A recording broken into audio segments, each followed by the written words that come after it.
take it to them. Ruin their motivation to survive. Private side is like the jungle holding rest of a nation. You couldn't hold me like a tongue, your knees collapse in the weight. Hey, gorilla hearted, I be in my chest to say you lie. Take it to them. Ruin their motivation to survive. Private side is like the jungle holding rest of a nation. You couldn't hold me like a tongue, your knees collapse in the weight. Hey, gorilla hearted, I be in my chest to say you lie. Hey. Welcome, brave thinkers, to Dangerous Thoughts. Here we fearlessly plunge into the waters of controversy, exploring the untamed territories of subject often deemed too risky for discussion. But fear not. We unravel the strands of what society deems perilous, and we invite you to join us in our pursuit of understanding. Our mission? To delve deeper, to challenge assumptions, and to embolden discourse, conversation. And guess what? You're not a mere spectator. You are an integral part of this riveting expedition.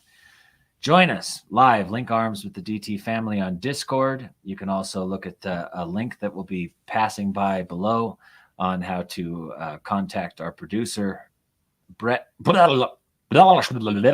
Cassie, on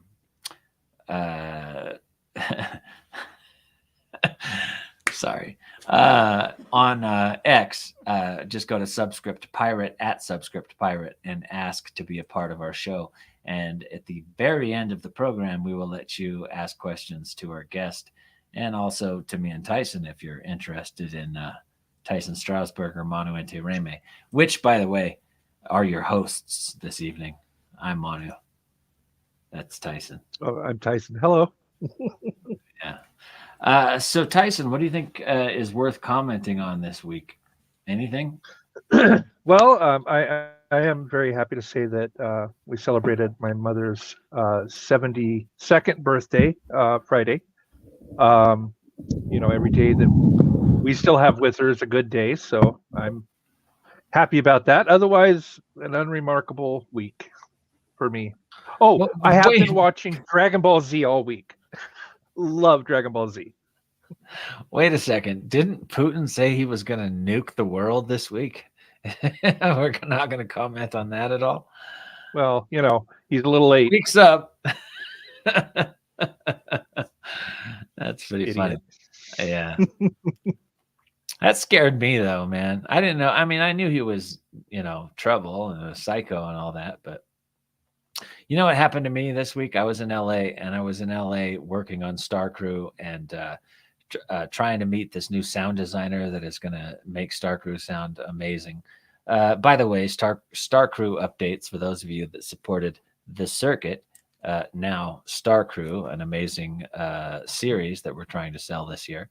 The pilot is done with its VFX pass.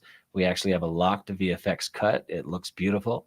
And now we're moving on to sound design, which is really, really exciting for me because now we get to hear what the movie sounds like instead of just a good-looking movie. But that's the update on Star Crew. Oh, yeah. So I was in LA and I started watching a podcast by this guy named Lex Friedman. Some of you may have seen him. He gets millions and millions of views and he interviews really interesting people.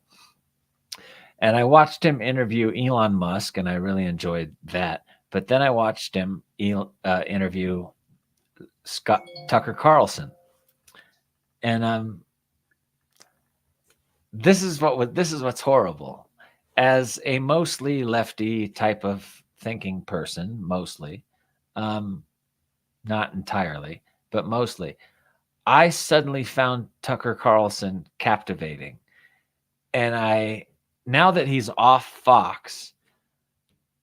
He sounded a hell of a lot smarter than he ever has on this Lex Friedman podcast. And I encourage people to watch it because it opened my eyes to some things that I was very aware of already. One, that we are a complete and total fascist surveillance state at this point. Our government is spying on each and every one of us. Always, through our phones, through our computers, through our TVs, through our cars, through anything that has any digital, any tech in it whatsoever.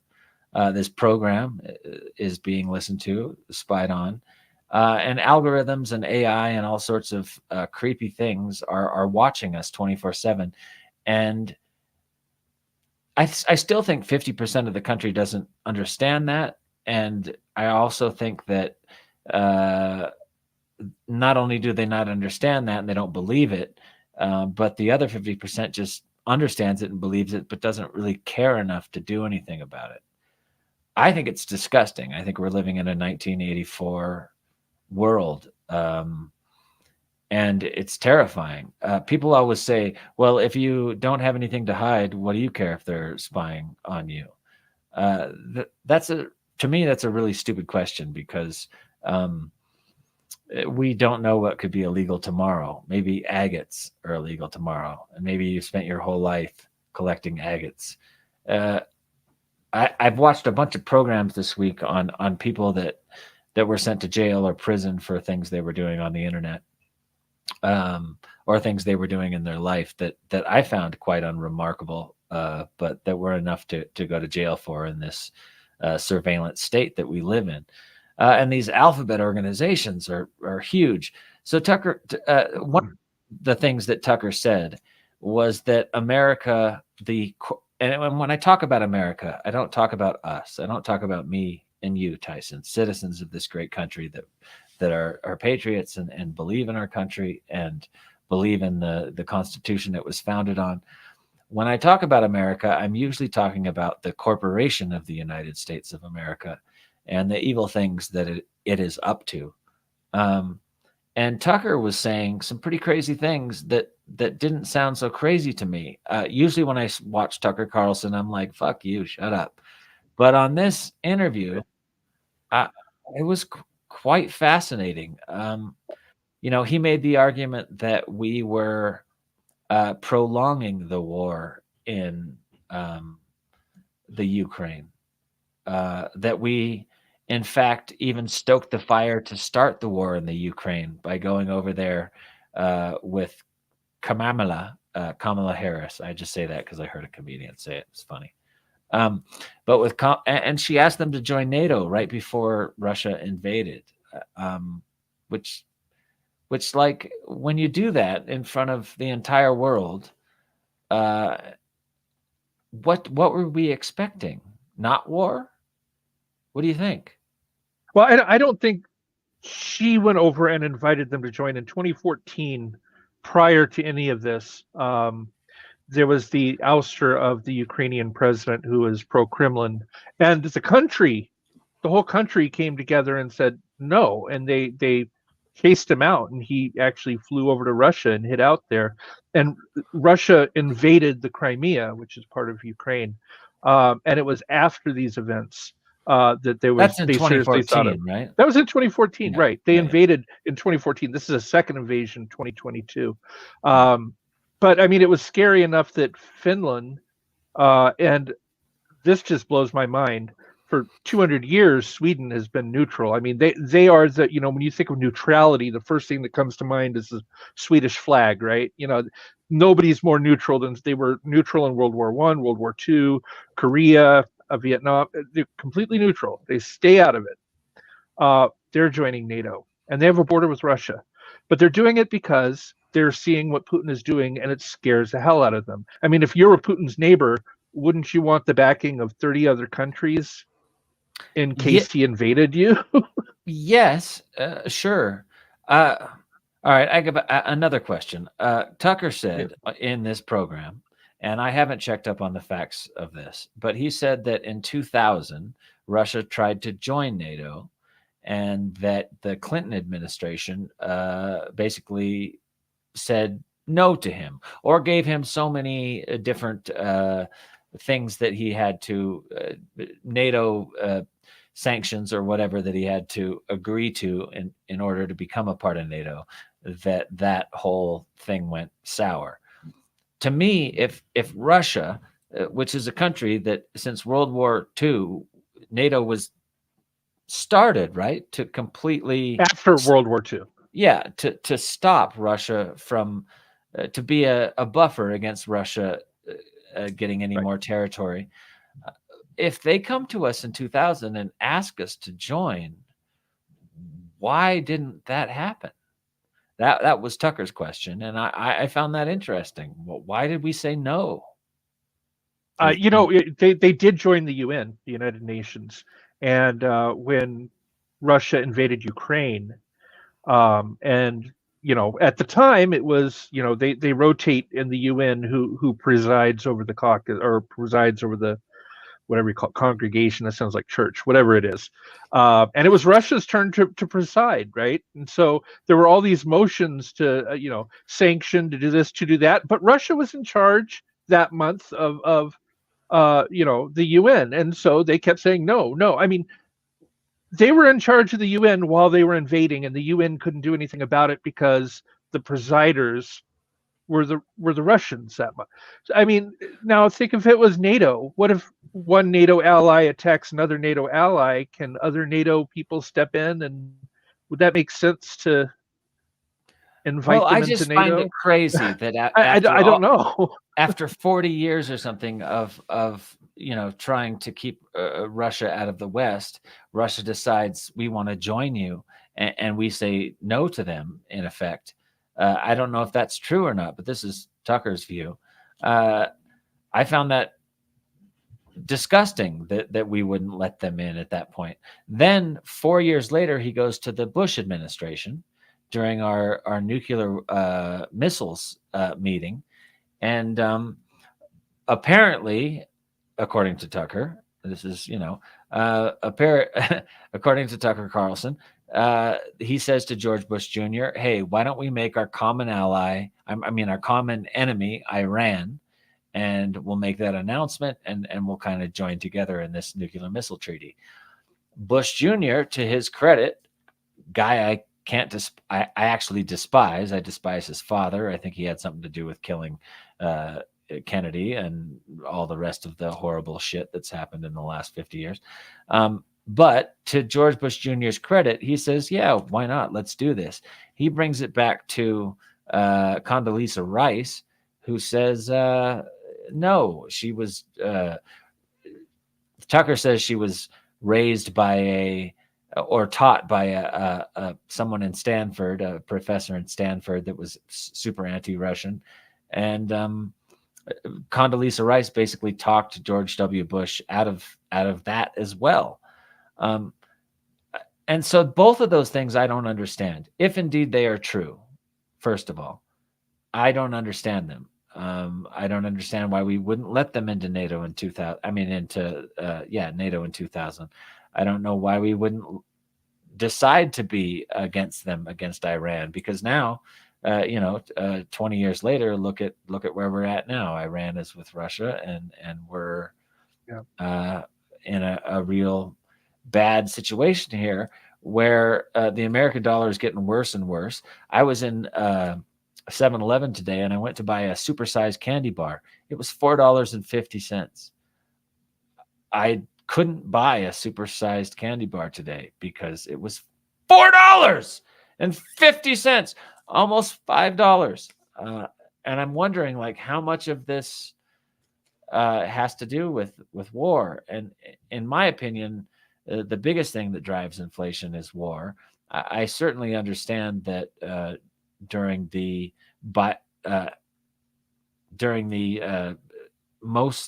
a big chunk of the Trump administration, we were using quantitative easing to print trillions and trillions and trillions of dollars to keep the stock market alive and the economy alive. And that has resulted in horrible inflation rates. But there must be other reasons too. Anyway, the interview with Tucker Carlson on the Lex Friedman podcast, absolutely worth watching. And Dangerous Thoughts as a show, me and Tyson would love for more people from the right, alt-right, from every left, right, center, everyone and everything. We would like to discuss it all. And we end up talking a lot about fringe politics, fringe subjects, and left-wing politics on this show quite a bit. But we don't get guests from the other side. And I hope this show can reach out and we can get some guests from all sides so that we can learn a little bit more about all the information available to this country. And I would highly recommend the Lex Friedman podcast, even though he gets tens of millions of listeners anyway. And I really I want to echo that, because we spend too much time as a people. We're homogeneous, right? We tend to seek out people that are like ourselves, and I find that I get more learning when I have an honest discussion with somebody I disagree with. I learn more. Absolutely. If all I'm doing is talking to somebody who agrees with me, I'm not learning anything. We're just patting each other on the back. So yeah, people that think differently than me and have different points of view, I think that would be great if we could have them on the show and talk. Yeah. So if anyone watches Dangerous Thoughts and they this is an open invitation to anyone out there, whether you've written a book, whether you have an opinion, whether you're, we want to talk to people about history. We want to talk to people about every topic, science, religion. It doesn't matter where you come from. If you have an expertise on something, we'd love to have a long form conversation with you. We try to keep this show to an hour, but we're going to do long form conversations about once a month now. So anyone interested in coming on and talking with me and Tyson, we will research you and we will do our best job to have an intelligent conversation and not an argument about topics that we might not agree with. But this week, it's pretty exciting. We have a subject that I'm super, super interested in, and that is sleep paralysis. My whole life, off and on, I've been a victim of sleep paralysis. And if you don't know what sleep paralysis is this horrible thing that happens to, I think the numbers are 17% to 50%. They don't really have a real good grasp on how many of us experience this. But I've experienced it on a number of occasions. And the basic idea is you wake up in your bed, or you wake up somewhere. Usually it's in your bed for me personally. And you can't move your body, and you can't move your eyes, and you can't look around the room. But you know that there's some dark force in that room with you. You don't know whether it's keeping you frozen and keeping you from breathing or keeping you from looking at it. But you do know that it's definitely there. On a couple of occasions, I've gotten a glimpse at this dark force, and it seems to be an amorphous sort of black nothingness. I've never gotten a really clear grasp of what this darkness is, but I know that it's not letting me move. I lived in a place in San Francisco for a while that it would happen to me at least every other week. And I felt like the place that I was living in was somehow a portal, or the land I was living on was somehow a portal, that the location I was in was somehow responsible for this thing that was watching me in my sleep and keeping me paralyzed in my sleep. And for those of you that have never experienced sleep paralysis, it's absolutely terrifying. You're frozen and you can't move and you can't wake yourself up, and you're stuck there, and you know that there's something in the room that's keeping you that way. And if you ever get a glimpse of it, it's this like ultimate darkness. At least that's my experience. So we asked Vicki Joy Anderson to come on. Vicki Joy Anderson is a expert basically on sleep paralysis. Let me get the right date up here. So you wake up in a pitch black bedroom. You cannot move. A nefarious black shadow begins to walk slowly, ominously towards your bed. You try to scream, but nothing comes out. Has this ever happened to you? If it has, you're not alone. Online statistics estimate from 17 to 50% of the population has reported experiencing sleep paralysis at least once in their lifetime. Most people describe the experience as terrifying and attribute it to some sort of paranormal or demonic experience. But what most sufferers of sleep paralysis really want to know is, what is it really? Why are these entities targeting me, and how can I stop it? Now, our guest, Vicki Joy Anderson, has written a book about sleep paralysis called They Only Come Out at Night, Exposing the Dark Weapon of Sleep Paralysis, and is an expert on the subject. At least she spent a lot of time looking into this. And I have to assume, having experienced it herself. So let's sometimes called a hag attack. I know this, Mala. And also, one thing I want to say before we bring Vicki on, there is an incredible documentary called Nightmare. And if you've never seen Nightmare, you absolutely should see it, especially if you've experienced this phenomenon. It goes quite deeply into what this could be and the studies on a conventional science and what other people believe this phenomenon might be. So let's bring on Vicki Joy Anderson, author of They Only Come Out at Night, Exposing the Dark Weapon of Sleep Paralysis. Hi, Vicki. How are you? Hey, great. Thanks for having me on. Yeah, I'm excited to have you on because I've dealt with this since I was a kid.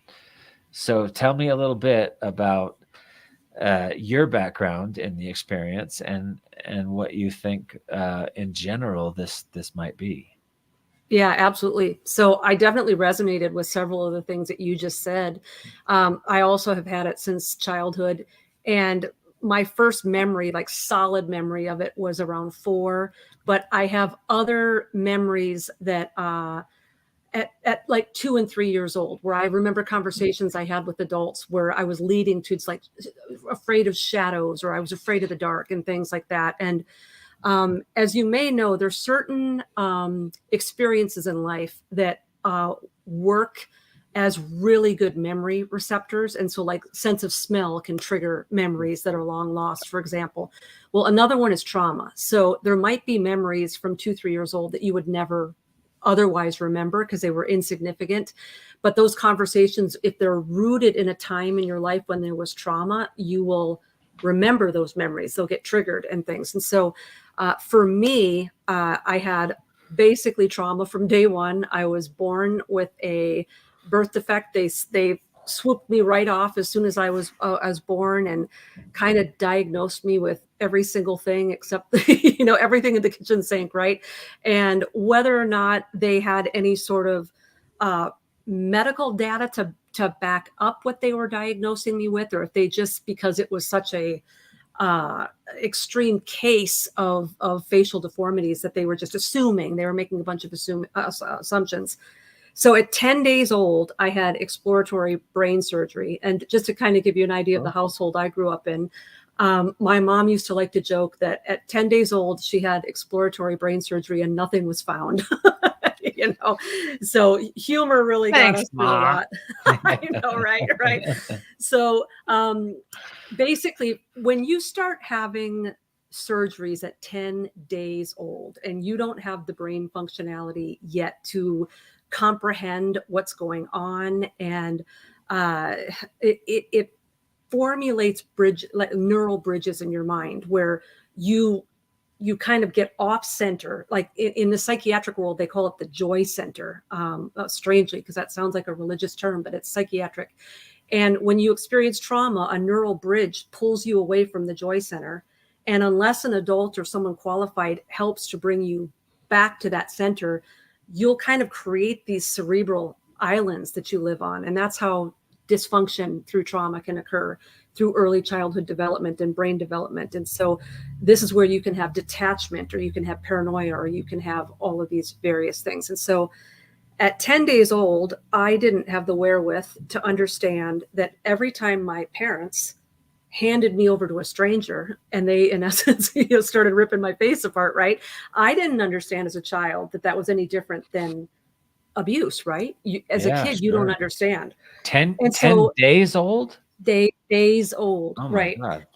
And that proceeded to go on until I was 15 years old. I had surgeries every year until I was 15. And so the way my whole brain developed was around this sort of survival mode. And because surgery is something you have to endure yourself, like your parents can be there, they can hold your hand to a degree, but you gotta go through it. Yeah. You got to go through it. You're the one walking into that operating room and hopping up on the table. And in the 70s, guys, children's hospitals weren't like they are today, where they put you in a nice room with stuffed animals with your mom holding your hand until you like get anesthesia. I walked on my own 2 feet into the operating room. I saw the scalpels, the knives, the scissors, very traumatic thing to be 3, 4, 5 years old and be, endure that. So where this ties in with sleep paralysis, Manu, is a lot of people who have had sleep paralysis their entire life, where it started in childhood, there usually is some sort of trauma. And it doesn't have to be all the obvious ones. Everybody always goes immediately to like sexual abuse or physical abuse, but it can be losing a parent. It can be being given up for adoption. It can be medical procedures. It could be a traumatic getting spanked too hard. Yeah. It doesn't take much to traumatize a child, right? If you're not in a safe environment, right? And so for me, it became one of these, which came first, the chicken or the egg, did the sleep paralysis come as a result of all this trauma, or did all this trauma sort of become a magnet for these energies and beings that seem to feed on this loosh, to borrow a Robert Monroe term, right? And who's Robert Monroe, and what is a loosh? So Robert Monroe is the father of modern astral projection, and he is the one that came up Bob with Monroe with the whole right, Monroe Institute. Trained the U.S. Army in remote viewing and all of this. And so he was an expert in brain entrainment, which is syncing the left and right hemispheres of the brain. And if they buzz at the same frequency, it can open up the pineal gland. It can put you into altered states. You can astral project. You can communicate with, heavenly beings, spiritual beings, entities, etc. And so his term loosh, which I think culturally where that term first showed up, it's in a lot of sci-fi and stuff now.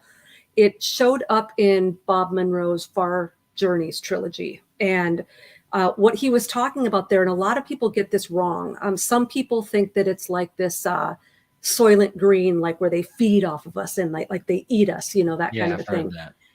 Yeah. And it has to do more with human energy, and more specifically human negative energy, and not necessarily negative, but powerful dopamine releasing energy. So that can be terror, fear, which is the most common in sleep paralysis, but you also have passion, lust, seduction. That's a powerful human emotion with a lot of brain chemicals going off. But they also love and are attracted to anger. And this is where a lot of people get tripped up. A lot of people with sleep paralysis say, well, I'm not scared of them, and I just like tell them to F off. And what a lot of people don't realize is if you're producing rage and anger, they're just as attracted to that as they are to the sexual energy or the terror energy. So you really have to learn in these situations truly to not fear. And I don't know if you guys ever saw the classic horror movie Phantasm, the original one. Oh, I love that movie. And there's this awesome scene where, the kid who's getting chased by the tall man, he goes to this like medium or this like oracle of some kind, and he puts his hand in a box, and it's shaken and it's got his hand, and he's terrified.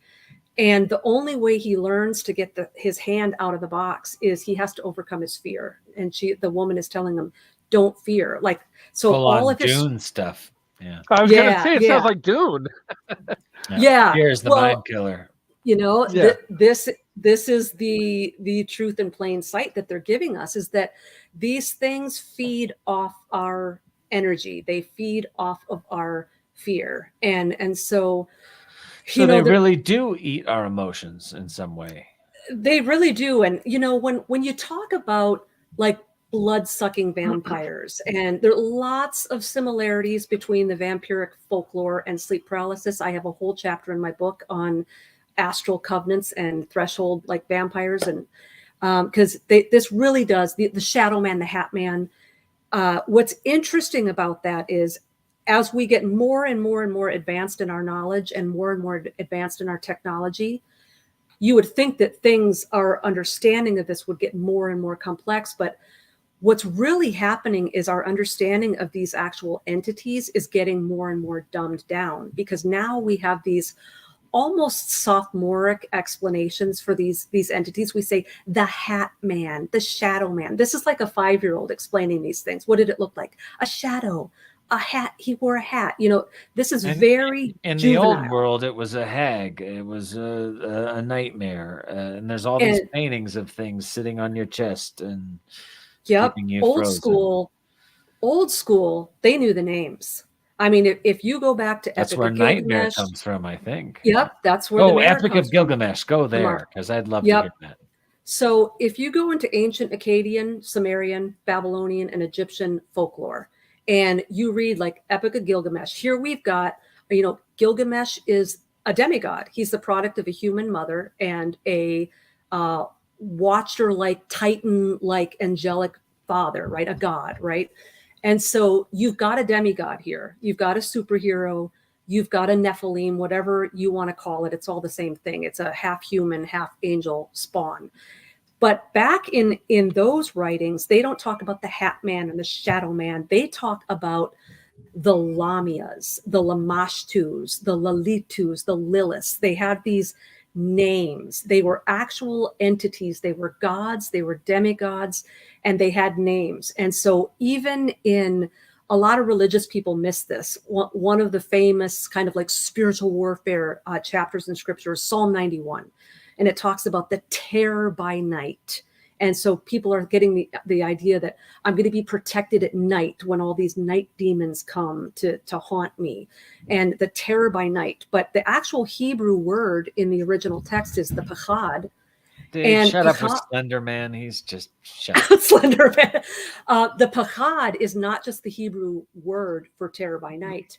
If you actually go to the D3, which is the Dictionary of Deities and Demons, pachad is the actual name of a night terror, of a night Mara. Mara is the female. Yeah. Okay. Yep. So in the old days, if you said that you had a nightmare, you were only talking about a succubus visitation. Nightmare wasn't just type visitation. It was not a synonym for just I had a bad dream. If you're being etymologically correct, you can only say you had a night Mara if the night Mara came to visit you, and she was the succubus, she was the Lilith, the Lamia, the Lamashtu.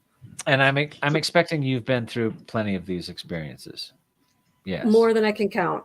Hundreds. Do they happen to you still on a regular basis, or is this slow? Not really. So I've kind of gotten past the I can't move in my bed. I've gotten to a place.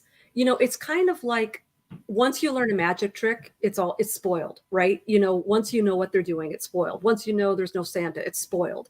Once you understand who these things really are and what they're really up to, it's kind of spoiled. They come and you're like, oh, I'm tired. Leave me alone. You get to a point where you're just kind of sick of them.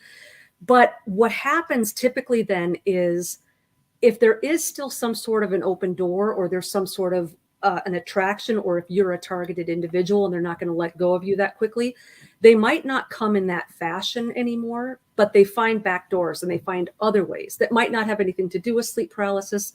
In my case, it's not the classic sleep paralysis anymore. But my dream life it's active, it's exhausting. A lot of it is astral. This isn't something I'm seeking out. I'm not doing it intentionally. A lot of my dreams are lucid.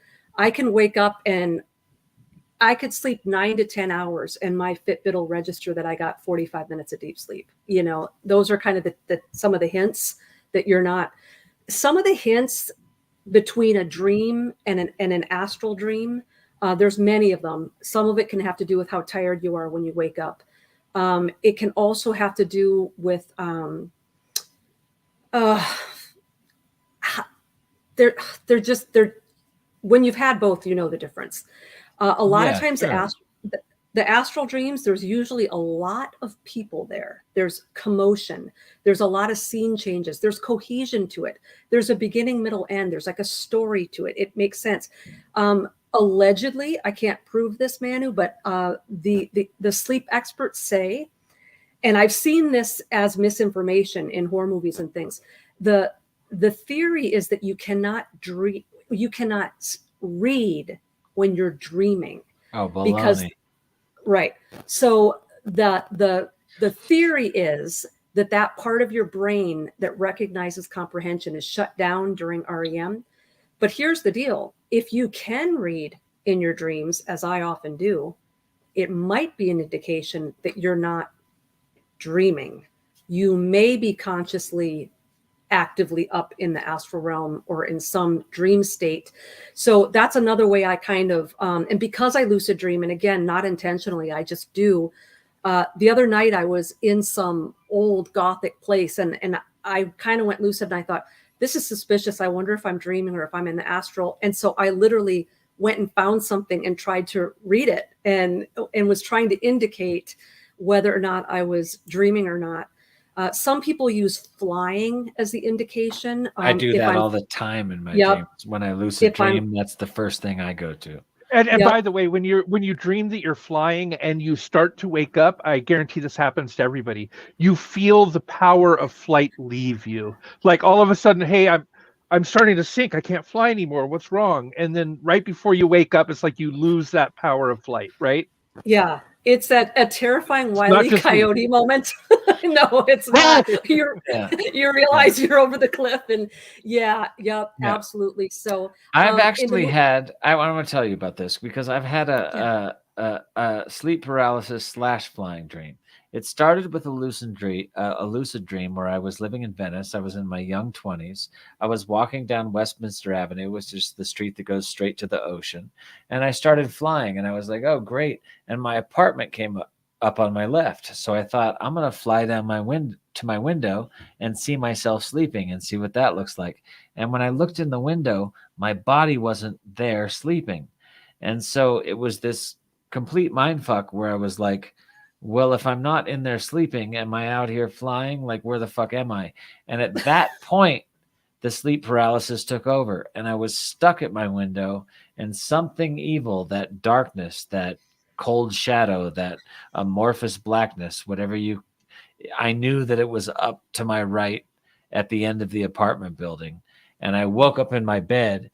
And when I woke up in my bed, I immediately ran to my window and looked out my window up towards the end of my apartment building in life to see if I could see that darkness. And of course it wasn't there, but it was like a double whammy sleep paralysis dream. I don't know if you have any instinct on what that might have been, but you know, there's this terrifying double-edged sword when you go lucid, because the second you go lucid, you have the power to escape or get yourself out of the situation.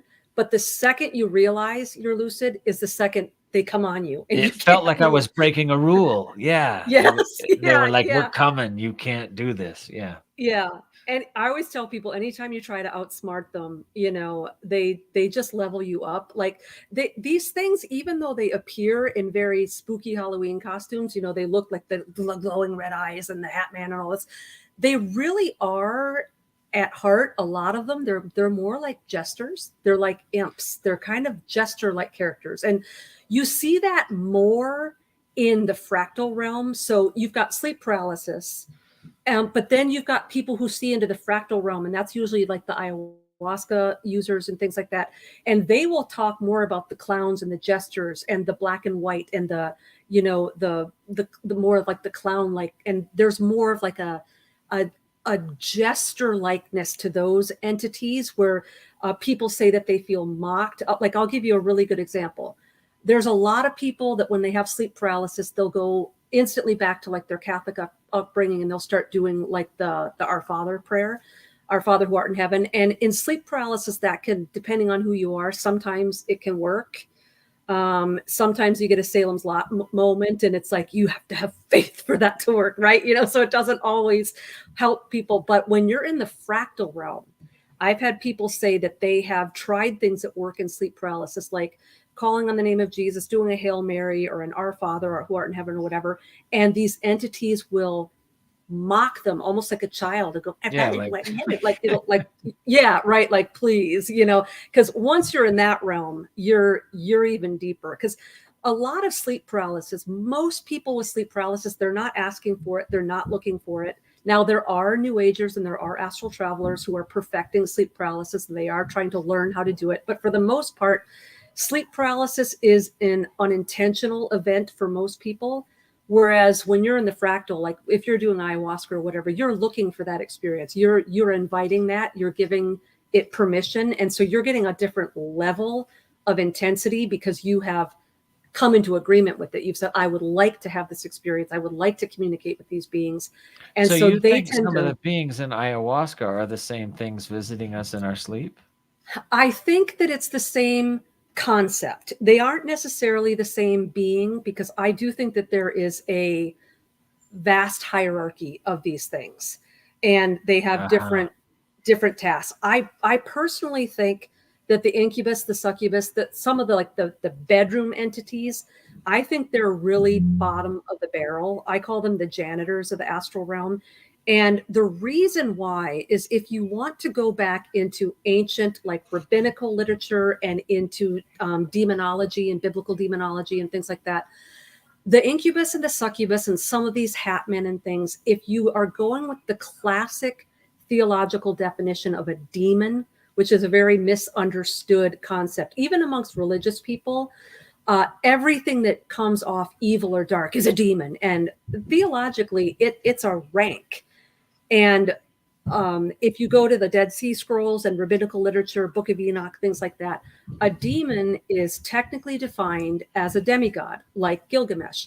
He's the product of a human mother with, human mitochondria DNA mixed with some sort of angelic or astral or cosmic or spiritual DNA. So there is and possibly a fallen angel, or just an angel? Yes, Okay. a fallen angel. Yes.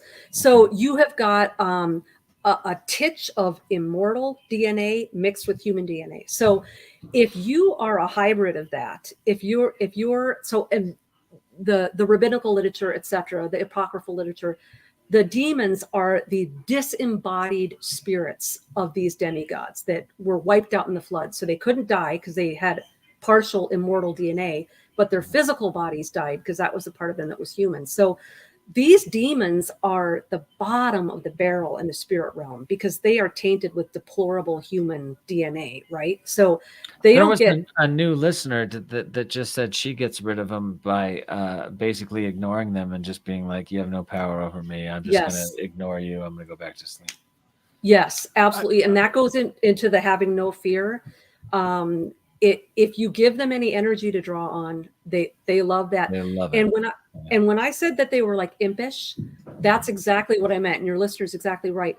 They're like the little child in the restaurant. You know, the kid that gets your attention because they're acting cute. And then once they get someone's attention, they won't stop. And through the whole entire meal, they're doing all their little stuff. And you can't get them to stop unless you ignore them.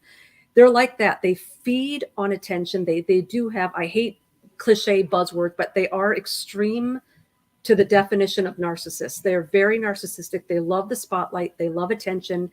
And the second you give them any invitation, they are never going to leave you alone. Like, what's your name? What do you want? Why are you in my room? Like, even the people that bless their souls, they're trying to help these people. Like, let me help you cross over to the other side. All they're doing is coming up with attempts to get your attention. And as soon as they've got you hooked, you've given them permission, in essence.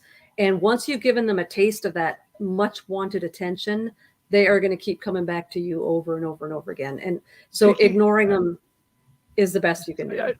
I have a question for you, and I've asked this of other listeners. I believe in extraterrestrial life, right? And I believe that with any kind of biology, as on Earth, humans are I guess, I hate to say this, the supreme life form on Earth, but there's much lower entities on Earth.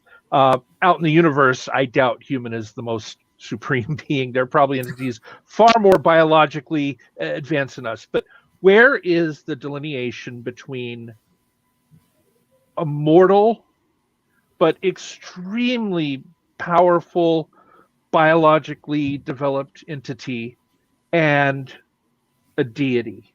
Like where is that threshold? Like, because if you become so advanced technologically, biologically, etc., that you're almost a god, and then there's the deity realm, angels, demons, God, devil, where how thick or thin is that veil between the two? That Yeah, that is such a great question, Tyson.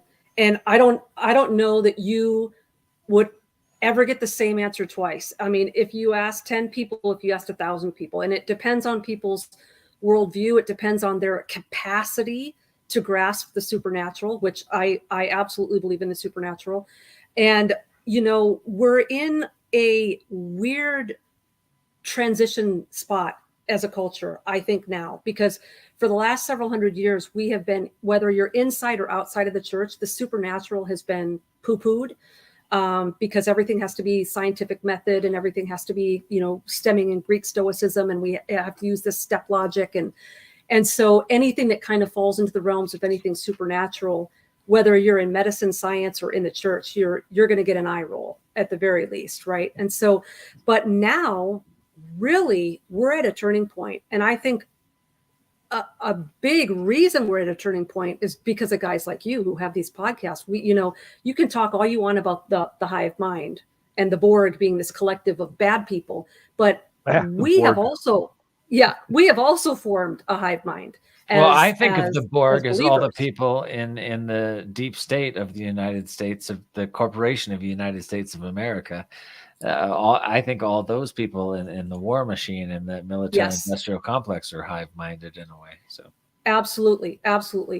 But we have learned that we can get together too and collectively exchange ideas. And I think a lot of people are figuring out, hey, if I believe in UFOs and aliens and extraterrestrial life forms, I'm not going to be labeled crazy and schizophrenic anymore, because I've realized now that there's tens of thousands of other people out there that are also talking about this and curious about this. And so I think, there's always that law of unintended consequences. And so where I would go with that question, Tyson, and I haven't fleshed this out 100%, but with the whole singularity and the transhumanism, that is the goal. The goal is that we become as gods and that we transcend mere human DNA and we become as the gods. And it's the promise that the cosmic realm has been holding out all the way from the beginning of time.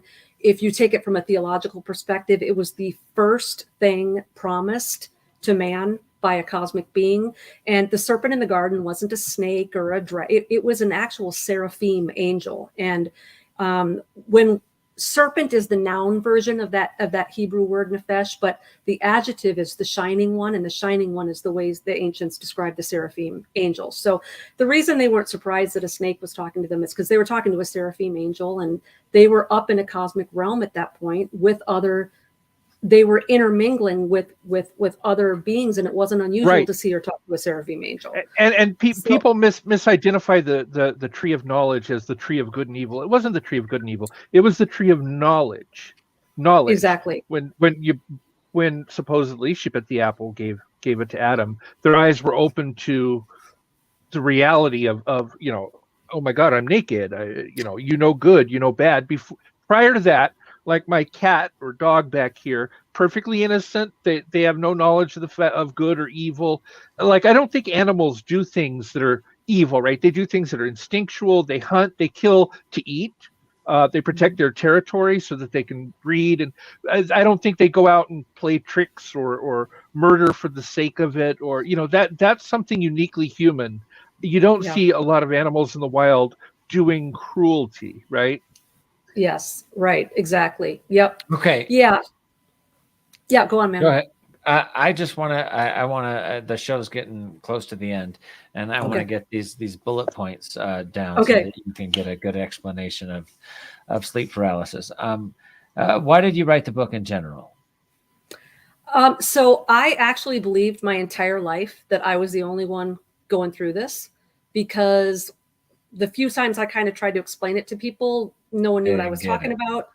And so I genuinely believed I was the only person going through this. And in about the mid 2000s, I was listening to a podcast and someone explained my experience verbatim, scared the crap out of me, because I was like, is this a joke? Is it like, how does someone know about this? And it was the first time I had heard the phrase sleep paralysis. And so this was way before like Google, like you had to kind of know how to use a search engine or you weren't going to find anything. So I did a search engine on sleep paralysis, and all that came up at that point was message boards. And I found that hundreds of other people were on here telling the stories. And So as soon as I found out that other people were suffering this, I thought, I've got to figure this out so that I can figure it out for myself, but so I can help other people. Because a lot of people don't talk about this because they're afraid of being ostracized, being gaslit, being labeled schizophrenic, being put on psychotropic medication, being medicated, being hospitalized. And it's not been something that people have been willingly wanting to talk about. And I wanted to get the conversation out in the open. And I loved the way you guys started the show. You were talking about politics, but you were talking about, hey, the left and the right need to get together because we got a lot to learn. That's the way I start my book. I said, hey, scientists and doctors and pastors and priests, religious people, let's you got to sit down at the same table because you guys are totally missing the supernatural piece. And you guys are totally missing the physiological piece because unless you know both pieces, there is a massive physiological piece to this as well. Not everybody in the world is targeted by this. So is there something... Right, when you talk about voodoo, like take voodoo, for example. Is that a religious thing? Is that a supernatural thing? Is that a sixth sense? You know, where does that land? Fuck are you talking about voodoo? Come on. You're no, but I mean, it's a metaphor. You know, yeah. All right. So no, absolutely.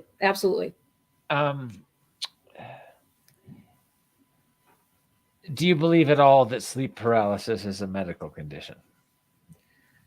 I believe it can be a which came first, the chicken or the egg. I think that it can lead to all sorts of medical conditions because it leads to insomnia, which leads to all sorts of mental things. And you got to pinpoint, well, which one came first and which is the cause and which is the effect. And I think they get so tangled up in each other at some point. I'm smiling at Jason. Sorry. So, I mean, like with me, I mean, to this day, I stay up till like 3 a.m. because I'm conditioned now. Like if I can stay up past the witching hour, they can't get me, right? You know, you try to trick them. So you still have quite common experience. I mean, the sleep paralysis happens to you on the regular. Yeah. So I don't get the holding me down in the bed, can't move stuff anymore. Like the classic stuff. Yeah. Yeah. And I think what that's do you changing. Get? I get the really, really involved astral dreams where I get pulled up into the astral and there's you keep saying the astral realm. What is that? Yeah. So it's this cosmic realm. It's not the sky. It's not the throne room of God. And it is kind of where a lot of these particular entities dwell. Now they dwell other places too. I think they're here on the earth. I think they're under the earth. I think they're not all confined to a prison in the astral realm, so to speak. But that's where people are communicating with spirit guides and ascended masters. And the Tyson, that goes to your question earlier. The Gaia.com definition of an ascended master are these formerly human beings who have ascended to godhood, who dole out wisdom in the astral realm if you can find where they're hiding in the nooks and crannies. So is the astral realm and the cosmic ether synonyms? Yeah. It's the astral plane, astral dimension. If you want the theological definition, it's the heavenly places of Ephesians 6:12, where the princes and archons and authorities live, etc. That's detailed. Yeah. No, but that's cool. You're I love that. Yeah, I like that too. Okay. What is the ultimate goal of these entities and sleep paralysis, and how is this goal achieved? Do you understand that? So I unfold this quite a bit in the book. If I had to say it in one word, I would say transformation. And I think that paired with singularity and transhumanism and technology, and where we're going with AI and sentience, and where we're going with augmented reality and the theta states that we're in during the day, and all of this interaction, that ultimately they want to transform us into some sort of higher being. At least that's what they're telling us. They say you'll be as a god. And I think by they, who do you mean they?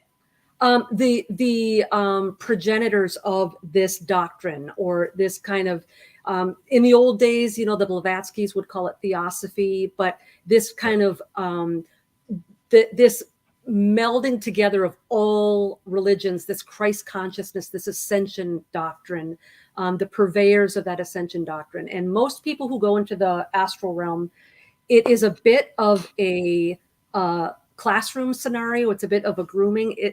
They are raising up spokespeople and influencers to bring the heavenly, cosmic, theosophical religion down here. And the way I kind of say it in a nutshell, and this is a whole other show, is that the whole UFO alien abduction is an attempt to transform humanity through genetics, and that the astral realm agenda is to transform culture. And they work in tandem together to prepare humanity to level up to this new golden age that they're promising us. So both from different dimensions, but working together. I don't know if they're buddies. Like, I don't know if they get along, but they have their own part to play in readying mankind for their reset. And that's an interesting question, right? Are you talking about like a reset, like the mud flood reset? What kind of reset are you talking about? A total transformation of humans to something they want to believe more than human. I'm going to say different than human. The definition of humanity expanded. It will change. That's their goal. Whether they'll succeed or not, we don't know. But and you think these things are a part of the technological aspect of humanity changing? Yes, absolutely. Oh, wow. It's their entire infrastructure. So once we start putting in the neural link and becoming more AI and flesh and robot come together, this is part of the theory that you're. You know, what do you talk about that in the book? Sorry. I don't know if I get into that in this book, Manu. Maybe that's book 2. Okay. And go ahead, Tyson. Sorry. Go ahead. Well, no, I just wanted to know I wonder if we were to meet an extraterrestrial, what their beliefs on the afterlife and the supernatural and deities might be, right? Would they share a common belief, Vicki, with what you're talking about? Would they have something completely different? Question as well, which is, what is the ultimate goal of sleep paralysis? What is the difference, if any, between sleep paralysis and UFO abduction, and how do those two things work in tandem or not? Yeah, I think that one of them, Tyson, just to answer your question, I think that they would probably believe things similar to us, but whether or not they would tell us the truth, I'm not sure. Who are they? Which they? Tyson said if we were to meet an extraterrestrial, would they have the same beliefs about the afterlife? And I think that they have the same they have access to all of our knowledge, so they would certainly understand and comprehend and tell us the things that we needed and wanted to know.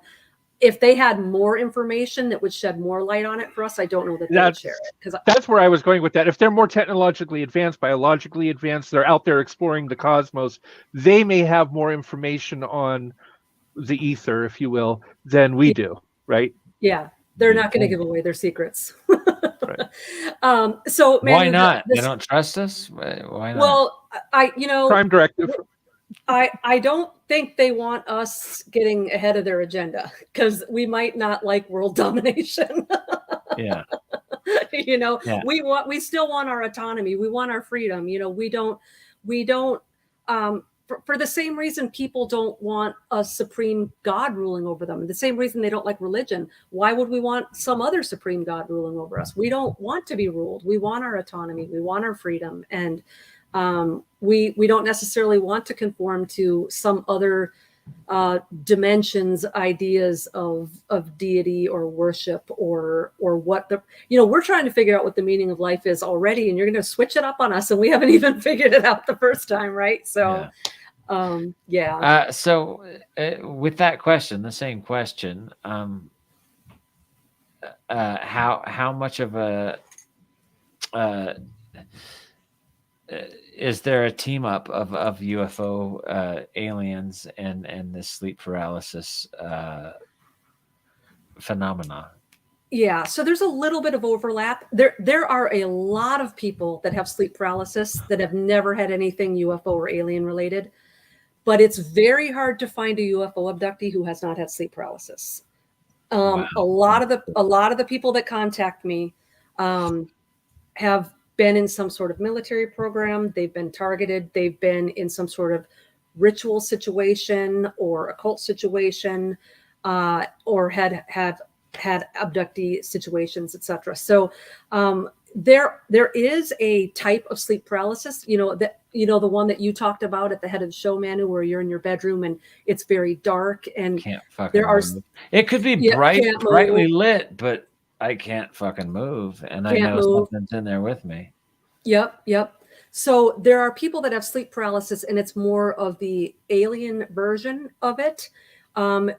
This usually involves bright lights instead of darkness. It usually involves seeing the alien grays instead of the Hat Man. And it ironically usually involves being pulled out the window instead of pulled off the bed or pulled toward the ceiling. Right. Yes, it's happened to me too. But this wasn't a sleep paralysis dream. This was a straight up aliens crawling in my bedroom door my bedroom window, second floor, when I was 6, 8 years old. Yep. No, when you're talking about, but they took me somewhere. When you talk about sleep paralysis, though, there can be, for you, I mean, there can be multiple reasons for it, right? If I have a burn on my hand, it could have been fire, but it could have been a chemical burn. It could have been radiation exposure. I mean, there's lots of reasons why I might have a burn. If people have sleep paralysis, that's one way they may have it. But isn't there also perhaps a medical condition that could cause it, or your boyfriend's into bondage? I mean, there could be a lot of reasons why. Yes. Yeah, okay. Absolutely. And I list a bunch of those in chapter 6, but you're right.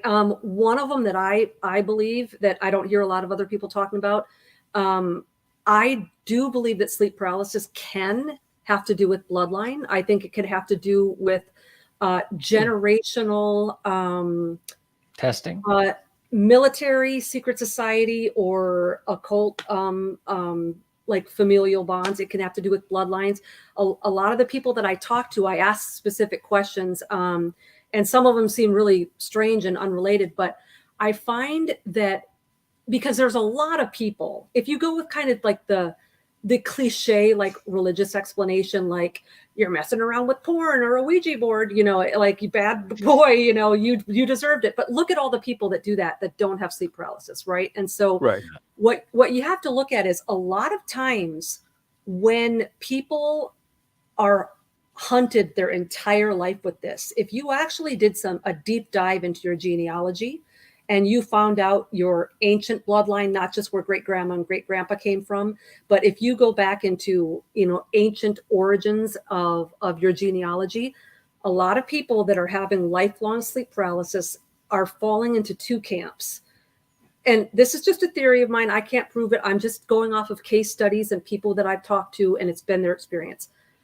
You've either got people who are related to Anunnaki or Raphaim or Rh negative kind of bloodlines. These go back to the old dragon courts, all the way back to the earliest, like the blood drinking cults of Kish, which was Cain, which was, obviously Adam's, first son.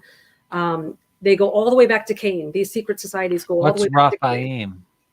That is a post-Diluvian form of the Nephilim. It was when Nimrod became a Rephaim. And so he figured out as a human being how to become this demigod. And so the Rephaim are a race of giants that came after the flood. They weren't the ones that were wiped out in the flood.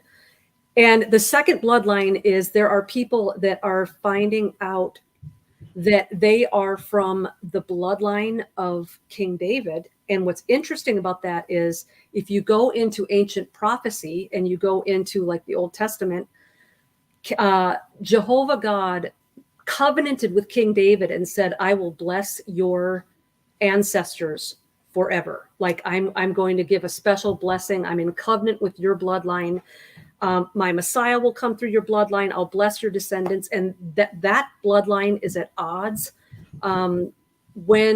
When Eve got her little punishment for eating the fruit, it said your bloodline or your seed will be at war with the serpent seed. And so that's Cain's bloodline, Seth's bloodline. You've got the seed war going on. And so a lot of times the sleep paralysis people that are getting targeted are descendants of the Davidic covenant, of the Davidic bloodline, because they also want to kind of wipe out the opponent. And Davidic? it's really hard. What the definition of Davidic? So King David's descendants. Okay. So Davidic. Got it. Davidic. And so a lot of this stuff, you have to get really into the realms of fringe.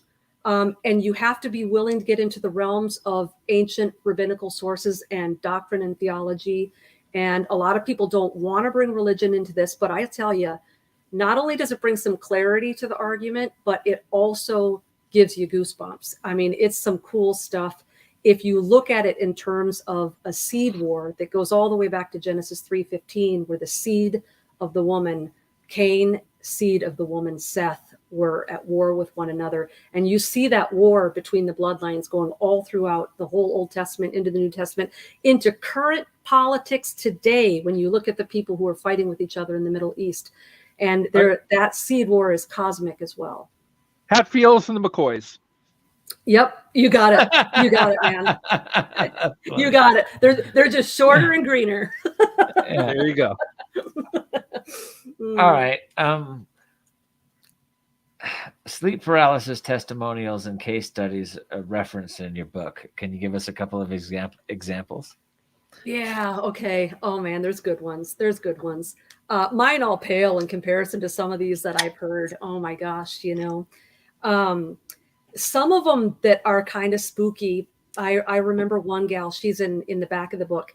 She had a sleep paralysis experience, and she was in a house full of people, and she was in a back room, and she was sleeping, and she kind of woke up in this sleep paralysis state. And she had this dream, and she said it was kind of like that scorched earth scene in Gone with the Wind, where everything was just like red, like in a red hue, and everything was like burnt and scorched. And she said that a man, and he was a human, but he was just this very evil looking man, kind of like jump scared her. And she said that her whole family was like making fun of her because as she was trying to get out of this paralytic state, she was making a lot of noises that sounded questionable, right? So they were just like mocking her. And so she was really shook by it. And a few days later, a couple weeks later, whatever the time frame was, she was at a red light in her small town, and a pickup truck had been tailing her and honking and like harassing her. So when she got up to the red light, her heart was pounding. She was really scared because she didn't know if she knew this person or what was going on. And this beat up pickup truck pulled up next to her at the red light, and she turned and looked, and it was the same exact dude from this sleep paralysis event days or weeks before. And needless to say, she, I think, shit her pants. Change her pants when she got home. Yeah. Oh my goodness. So and the reason I like that story is it's not the typical. It's one that like carried over into the waking, and that's what a lot of people don't understand. Is a lot of people think when it's over, oh, thank God that's over. But a lot of times there are attachments being made, and the reason why people still have a fear and a paranoia for days or weeks later, they're kind of looking over their shoulder. They're afraid to go to bed. They're not crazy. They're not just fearful, scared. That sometimes something has attached, and that further things need to be done than to just wake up and say, thank God that was done. This has happened to me too. When I had sleep paralysis dreams, I would see mostly just amorphous dark figures, but every once in a while in those dreams, I would see like a cowboy man. I don't know if that's the man in the hat. We haven't talked about him. But I would see faces, human faces that were somehow associated with the dream. Or when the dream ended, I would have a different dream that had these faces in it that were odd, that were not something inhuman about them, something magical about them, that something that I just went, that's not human. What the fuck? Why am I dreaming this? Then I would find myself a few weeks later in downtown San Francisco trying to score some kind of drug back when I was a druggie in my young 20s. And I would see these faces and I would recognize them from my dreams. So that would really fuck me up, because I would be like, okay, that paralyzing, horrible sleep paralysis dream that ended with that dude in the hat, I think I saw him today. is that a regular thing? Have you, going back to the question about case studies, has anyone else had that experience?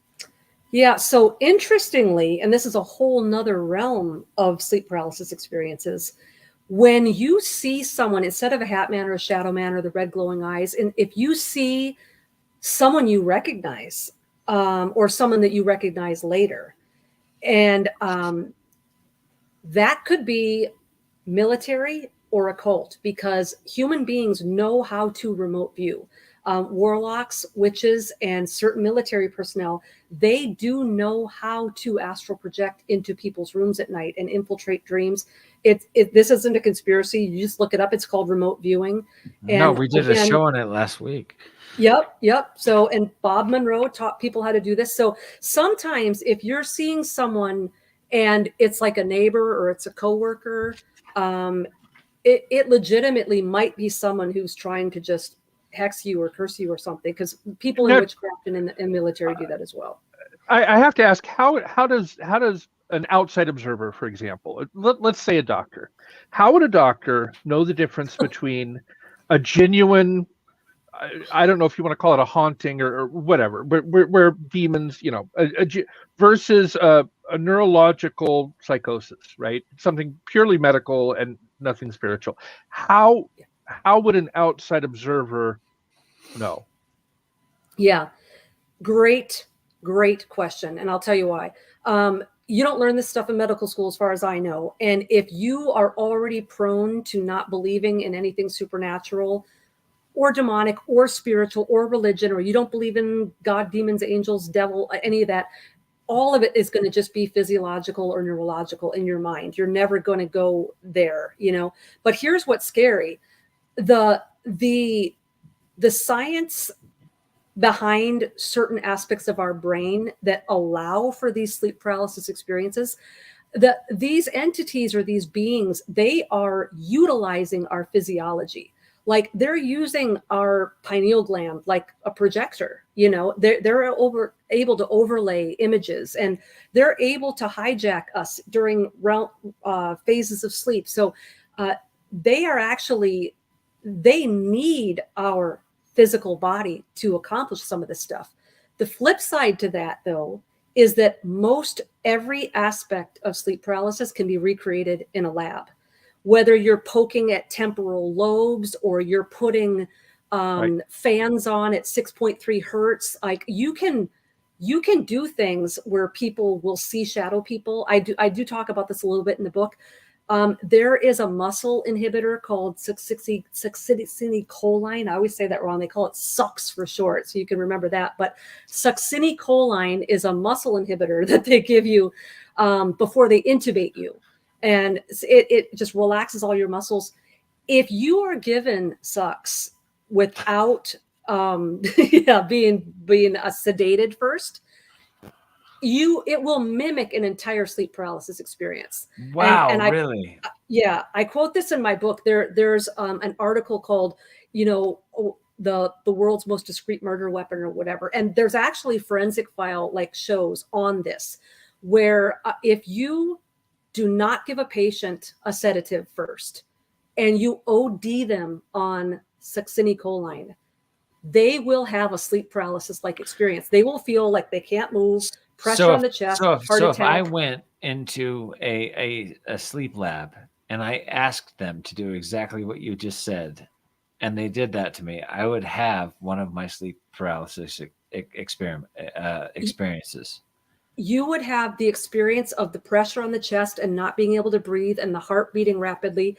If they simultaneously OD'd you on SUX and they poked at a particular temporal lobe in your brain, you would also see the shadow person to the corner of your eye. Wow, that's wild. Where did you learn this? Just researching for the book. And the reason I wanted to know if they could do that or not is because one of the ways in the lab, that's incredible. If they can replicate it, they can gaslight you. If they can replicate it and then prove that you've got all these symptoms, and then they can slap you with a schizophrenic, label, and then hep you Here's up your on psychotropic pills. medication. Yep, here's your pills. And, you start going on heavy medication, and that kind of stuff can get worse, because when you're in altered states, these doors open up even more. But what is scary to me about the fact that they can replicate all of this is they can weaponize it then, and they can. Yeah, absolutely. Yeah. Wow, that's terrifying. It Okay, is. jumping ahead. What entities are most commonly associated with sleep paralysis? Yep. So we've talked about some of the basics: the shadow man, the hat man, the red glowing Tell me eyes, about the the alien Hat Man. eyes. I've seen the red glowing eyes before. I've seen the amorphous Yep. black.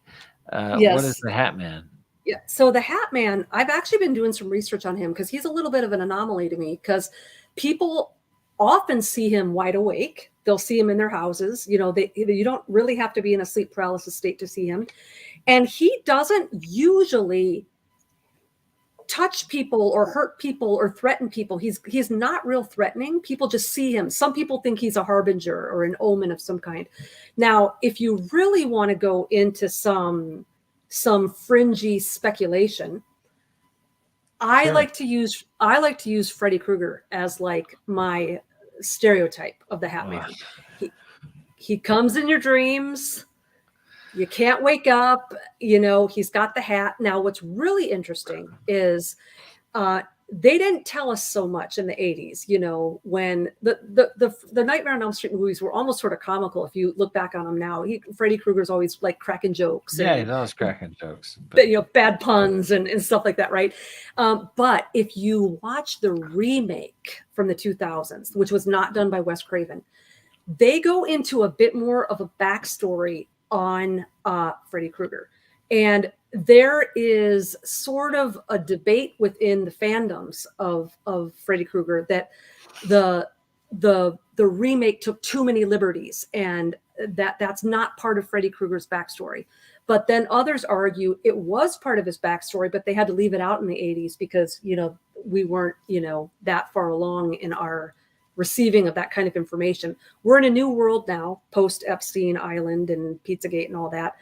The remake goes into his story, and instead of him just being a child killer, in the remake they're making strong inferences that he was actually a pedophile as well. And you can go there are sites that go deep into Freddy Krueger's backstory online. If you read fan sites and stuff, where he was married and he had a daughter and the marriage went bad and he went insane, and like he's got a whole horrible, like where he was serial killing, by day and all this stuff. And it's a very complex backstory. So if you look at Freddy as the prototype of this Hat Man, what's interesting to me about it is, and again, I have about a dozen people I have spoken to since the book came out who have called me, and you have to get to a certain level of trust with people, because people are already sort of reticent to talk about this because they don't want you to think they're crazy. Shit. Nobody wants to talk about weird shit. That's why we do the show.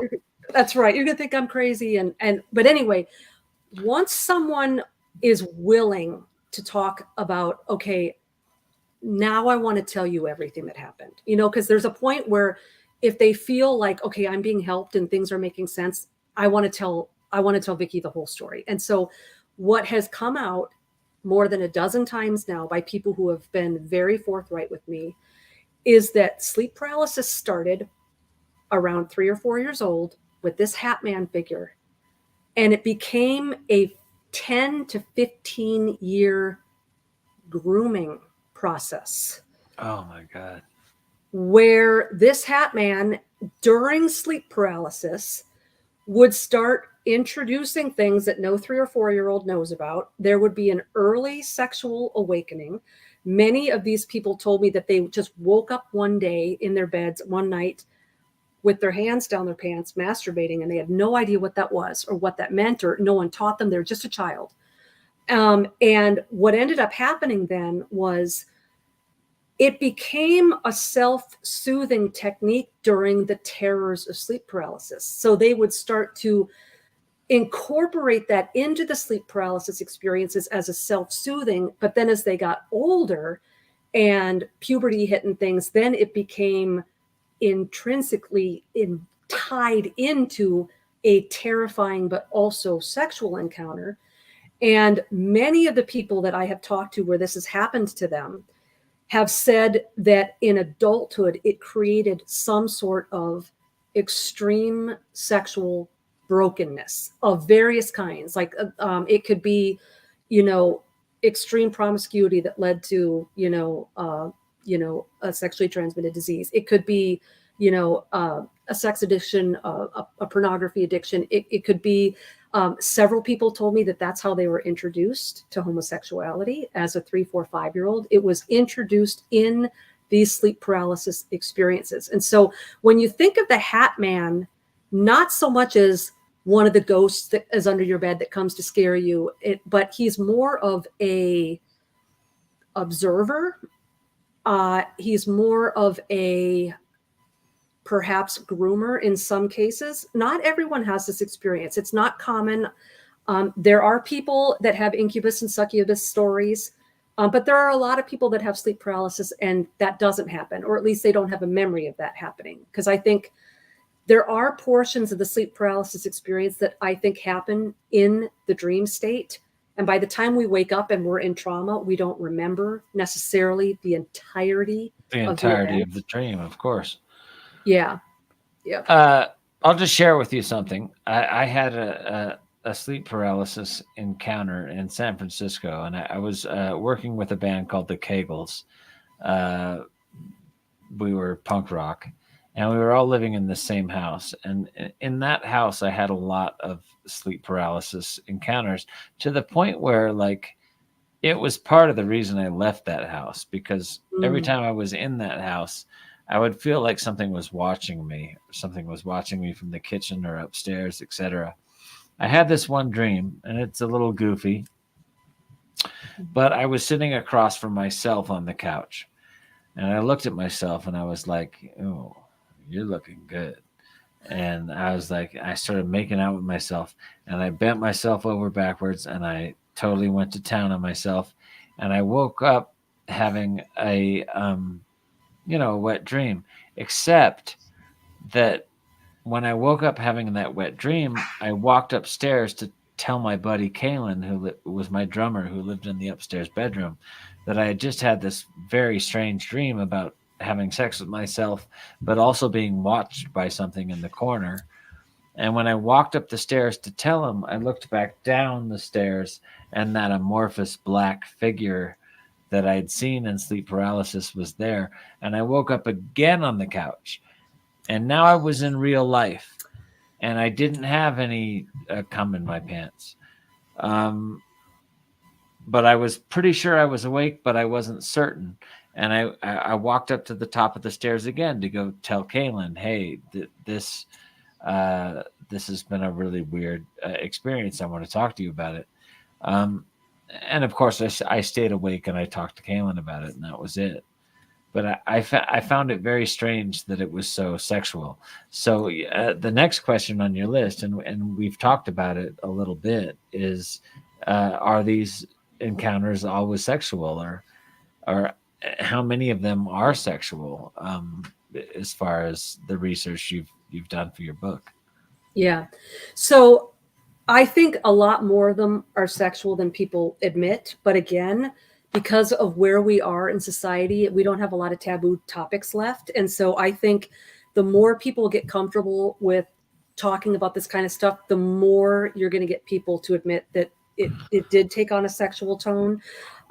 And like you correctly speculated at the beginning of the show too, Manu, when you said 17 to 50%, but yeah, like that's the people reporting it, right? That's only the people that are willing to admit it, right? And so I think it's much higher than that. And I think that a high percentage of it is sexual.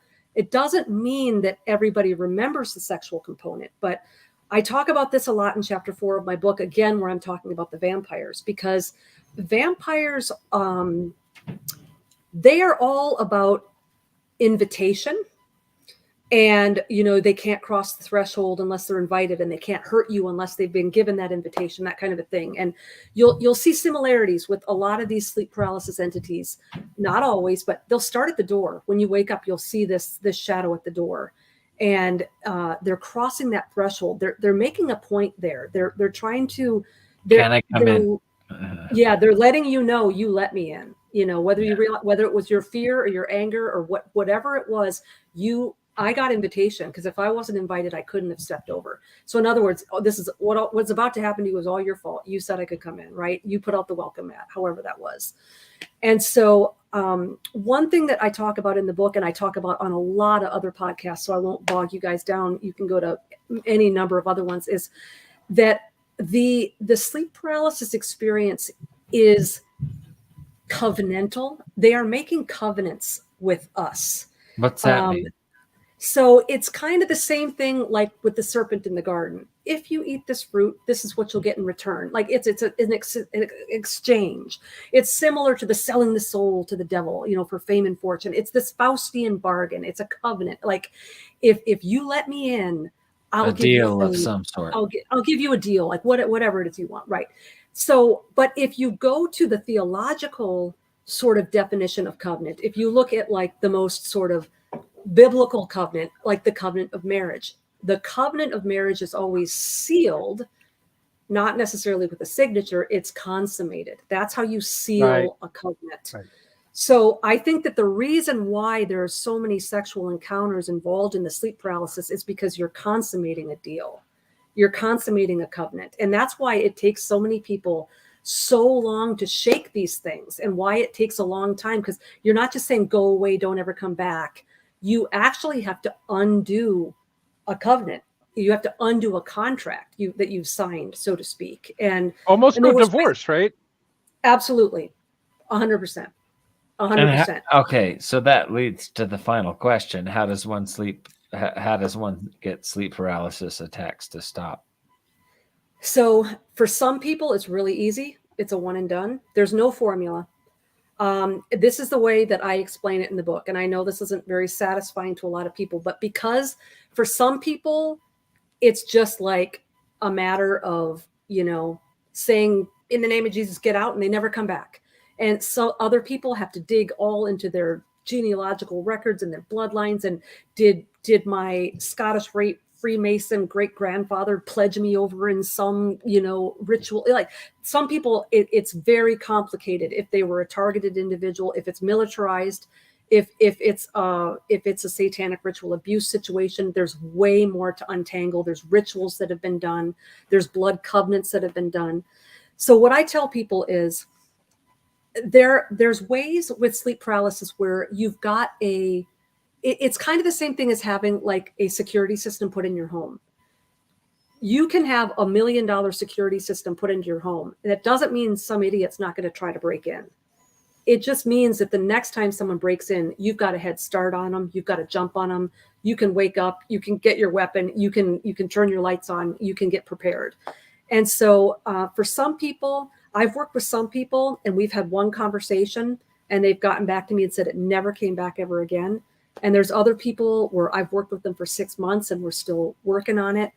Where this gets difficult is for the same reason that a lot of people don't want to acknowledge the supernatural. There's a lot of people that don't want to acknowledge the spiritual aspect either. And I'm not talking about a particular religion, like you have to join a church for this to go away, or you have to be a certain denomination. I'm not advocating any of that, but there is a spiritual aspect to this as well. And if you want to take a fully agnostic or atheistic or stoic or scientific approach to it, it will take longer for you to untangle it, because you have intermingled and communicated with spiritual beings.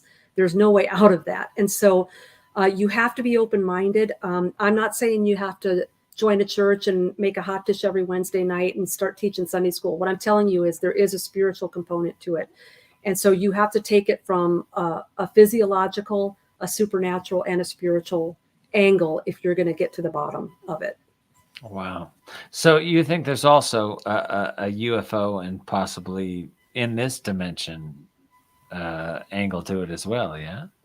Yeah, absolutely. They're definitely, the two that they overlap. You know, one of the biggest surprises, and it's been a pleasant surprise to me since publishing the book, is how many UFO abductee experiencers and podcasts have wanted to talk about this and get a hold of me. Like, I had no idea how much of the UFO abductee experiencer community was affected by sleep paralysis. I kind of thought it was something that just people with some trauma kind of went through or whatnot. So there's definitely a lot of overlap in those two communities.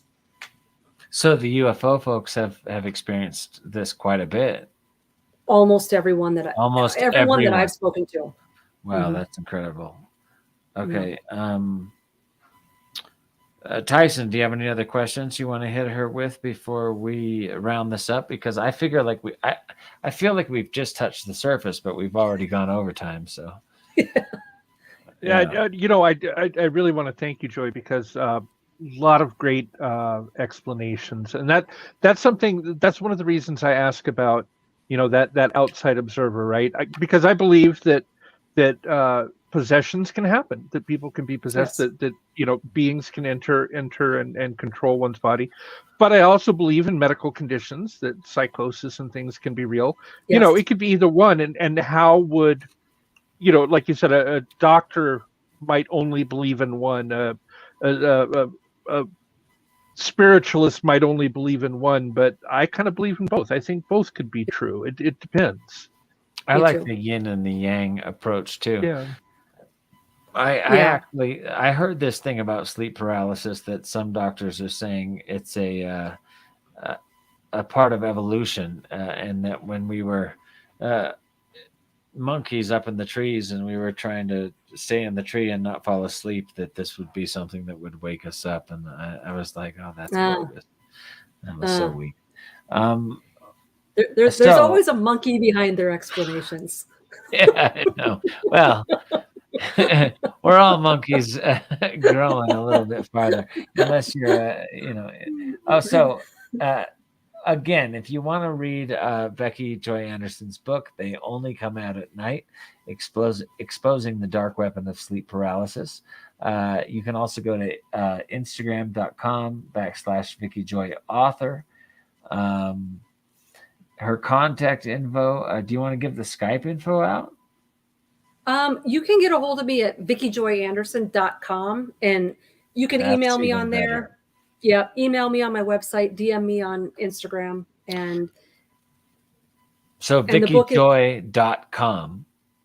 VickiJoyAnderson.com. VickiJoyAnderson.com. VickiJoyAnderson.com. Yes. VickiJoyAnderson.com is where you can get a hold of this wonderful woman and her book.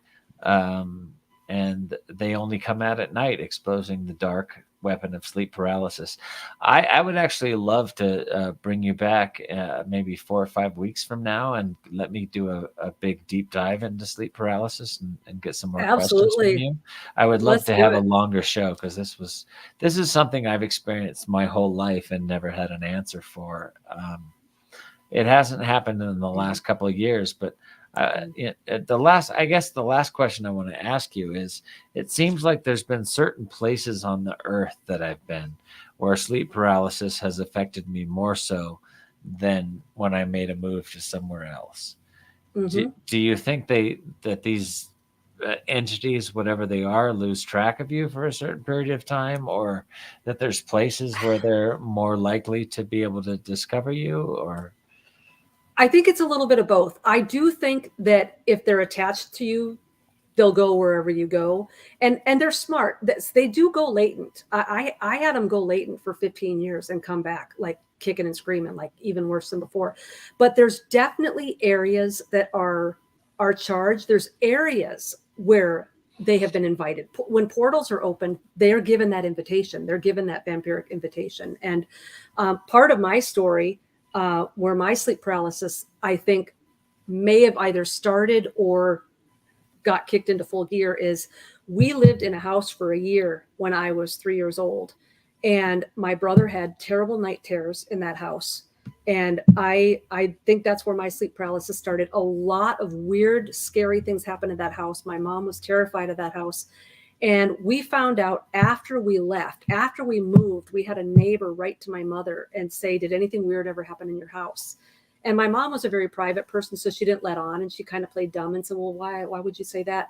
And the neighbor told us that because we had rented the home, we rented the home from a high priest who was doing occult rituals in the basement. So there were like things going we didn't know.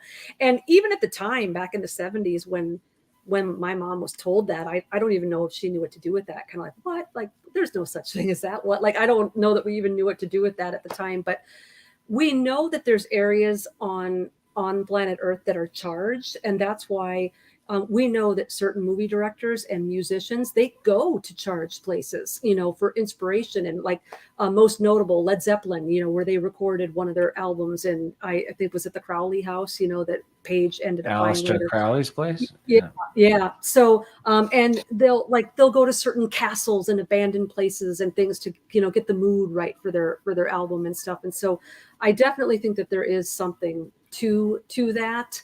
And if you want to go all the way back into kind of occult Old Testament history, there's a guy out there named Timothy Bence with a B, and he tells a fantastic story where he stayed on Jekyll Island and located beneath the room where the FDIC was all started, or the Federal Reserve was started. He located an actual ancient Canaanite altar, which is where blood rituals would have been done, et cetera, et cetera. And, we don't know that. We don't know about these places, but the higher ups, when they're doing things like this, they pick their locations very strategically. They know exactly what they're doing. No, go back over this again, because I'm a huge the Federal Reserve and the Fed, when it was enacted. Say this again. I need to hear this again. Yeah. So this guy, Timothy Bence, it's a 2-part podcast that he did with Rob Skiba, the late Rob Skiba, rest in peace. And if you Google Timothy Bence, Federal Reserve, Rob Skiba, you'll get it. It's a 2-part podcast. It's like 4 hours long. And he tells a story about how he was staying at Jekyll Island, and he kind of got an inside look, like the guy that was running the place, let him into the actual room where they signed, sealed, and delivered the Federal Reserve. It was the meeting room where it was all put together. And beneath the floor was a Canaanite altar. Oh my God. Yeah. So that's to answer your question. Are there certain places that are charged? Yeah. The place that has made us all slaves in the early 1900s. Great. Yep. Great. Yeah. So these entities must not be all loving and positive. They certainly know how to put that Halloween costume on when they need to, because they're very, very smart. And I'm not saying there aren't good entities out there, but the ones that want to communicate with us the most and interact with us and influence and transform our culture, they are, I would not say that they are our friends. I don't think so either. I mean, every time I've had an experience that goes along with this subject, it's always been absolutely terrifying, and I never feel like I'm welcomed by this thing. It feels like it's definitely effing with me in some way, and it's so terrifying that I wake up and I have to recover from it for 10 to 15 minutes. But I've always wondered if it was like if I could jump dimensions as a human being, I'd fuck with some of my friends too in a really scary way. So I've always wondered how completely evil these things are. But I want to thank you so much for having us. For coming on our show. And if there's anything else you want to promote while you're here, go ahead. This is your chance. Oh, thank you so much. No, thanks for having me on. This was absolutely fantastic conversation. You guys asked great questions. And people can find me on Instagram, Vicki Joy Author, or VickiJoyAnderson.com. And the book again? They Only Come Out at Night, Exposing the Dark Weapon of Sleep Paralysis. Oh, that sounds good. I think I will. Can I grab it on Amazon? It is not on Amazon. I'm glad you asked that. It's on so where do I go? lamarzulli.net. And if you go to my website and click on the book, it'll take you right to his site. L.A. Marzulli is a super famous guy in this strange land of the fringe, isn't he? He was a trailblazer in this area, and he is the one that published my book. So you have L.A. to thank for helping me get started. Okay, so L.A. Marzulli. Let's go ahead and spell it out. Yep, L.A. M as in Mary, ARZULLI.net. It's also in the description down below if you want to grab Vicki Joy Anderson's book. Thank you so much for joining us. We're going to wrap up Dangerous Thoughts this week. Next week, Sarah Lauren will bravely open up about her journey overcoming sexual exploitation and reclaiming her personal sovereignty. Through her poignant narrative, she will shed light on the pressing issue of contemporary slavery, emphasizing key aspects and offering insights on breaking free from its shackles. Join us at the thought-provoking discussion as Sarah shares her experiences and advocates for the empowerment necessary to combat this modern-day challenge. Sarah's bio. Sarah Lauren is an author and survivor who passionately pursues total wellness. Painfully shy and socially awkward, she prefers the quiet of the country living while she recovers from these uncomfortable characteristics. Her debut, Alchemizing Exploitation, details her experiences with sexual exploitation and her journey of reclamation. So there's a lot of people in my life that have been sexually exploited and pimped out and all sorts of terrible things. And I'm very excited to talk to this woman. She'll be our guest next week. But until then, Vicki Joy Anderson, thanks for joining us. Do we have any? Yeah, we have a couple of questions for her. Actually, that'd be great. So let's take a few questions from our fan base, and then we'll wrap it up from there. All right, up first we have Bob. Hi, panel. I was very interested in what Vicki was saying about the invasions and the relation to alien abduction to sleep paralysis. I've had an interest in various aspects of researching religion and certain things like that. And I was interested in lucid dreaming and spirit walking. And I was doing some practice and attempting to do that. I wasn't actually successful in doing that, but it actually led to me having a extended period of sleep paralysis and waking nightmares. And from listening to what Vicki said, I'm wondering if attempting to engage in that kind of spiritual realm, it opened me up to malevolent forces, which may have influenced me and attached themselves and seen me as someone who was exploring areas I shouldn't be going near. And it was quite traumatic, actually, some of the experiences I was having.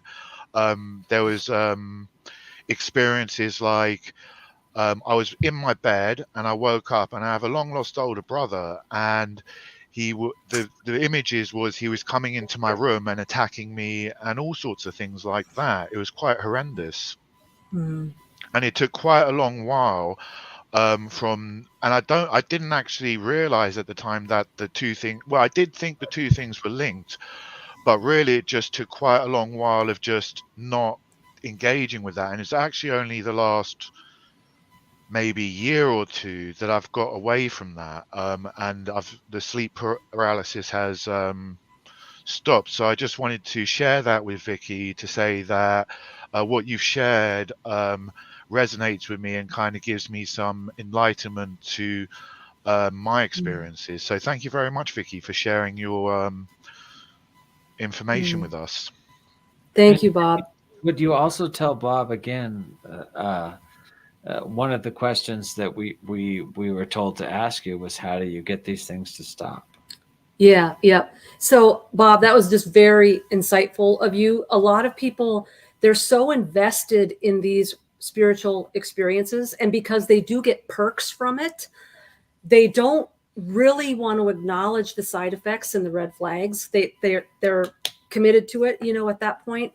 And so a lot of times it's not until it gets really bad or someone gets out of it that they're willing to admit that seeking of that tree of knowledge probably did open some doors. And the breadcrumb trail that they put out for us is you're going to have spiritual giftings. You can have some sort of power or fame or celebrity, or you're going to be beautiful and powerful, or you're going to have arcane knowledge, or you're going to move up the ranks in your career. That's the breadcrumb trail. Those are the things that they promise to you. Sometimes they will give you a taste of that. Sometimes they won't. It depends on how valuable you are to them. If you don't have anything that they need or want, if you're not valuable to them, they probably won't give you the time of day. But what all of these promises are is just a means of tricking people into that invitation. And once the invitation is given, all bets are off the table. I don't have to give you anything anymore. I got what I wanted, and that was I got you to agree to give me an invitation. And to let me once in. Once you let them in, then they take the mask off, and they don't always take the mask off right away. For some people, they I really want to point out something super important that Bob said, and it kind of touches on something that you said earlier too, Manu, and that is seeing someone in these sleep paralysis states that's familiar, whether it's yourself or it's a long lost brother. And some people will talk about seeing grandma or their dead son. These things are shapeshifters.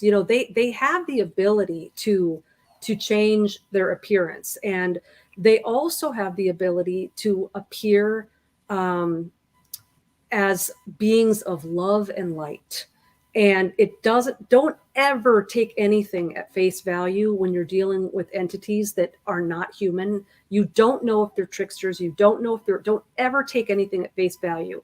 If they appear to you with gifts in their hand, or with love or light, or they fill you with some orgasmic feeling, or they give you some sort of answer to the mystery of the universe, or whatever it is you're looking for, that isn't necessarily that you're a chosen one. It's that they're going to do whatever it takes to get you to cross that line and get you that invitation. And so, Bob, you did the best things that you could have done.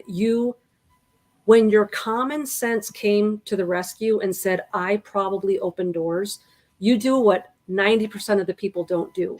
You stopped at that point. You listened to yourself. You listened to your own reason. And a lot of people, once they're committed, they want to keep going, especially if they've gotten any sort of titillating thing out of it thus far, right? The second thing you did is you started to not give it power. You stopped, trying to do the lucid dreaming and the interactions, and you were ignoring these things.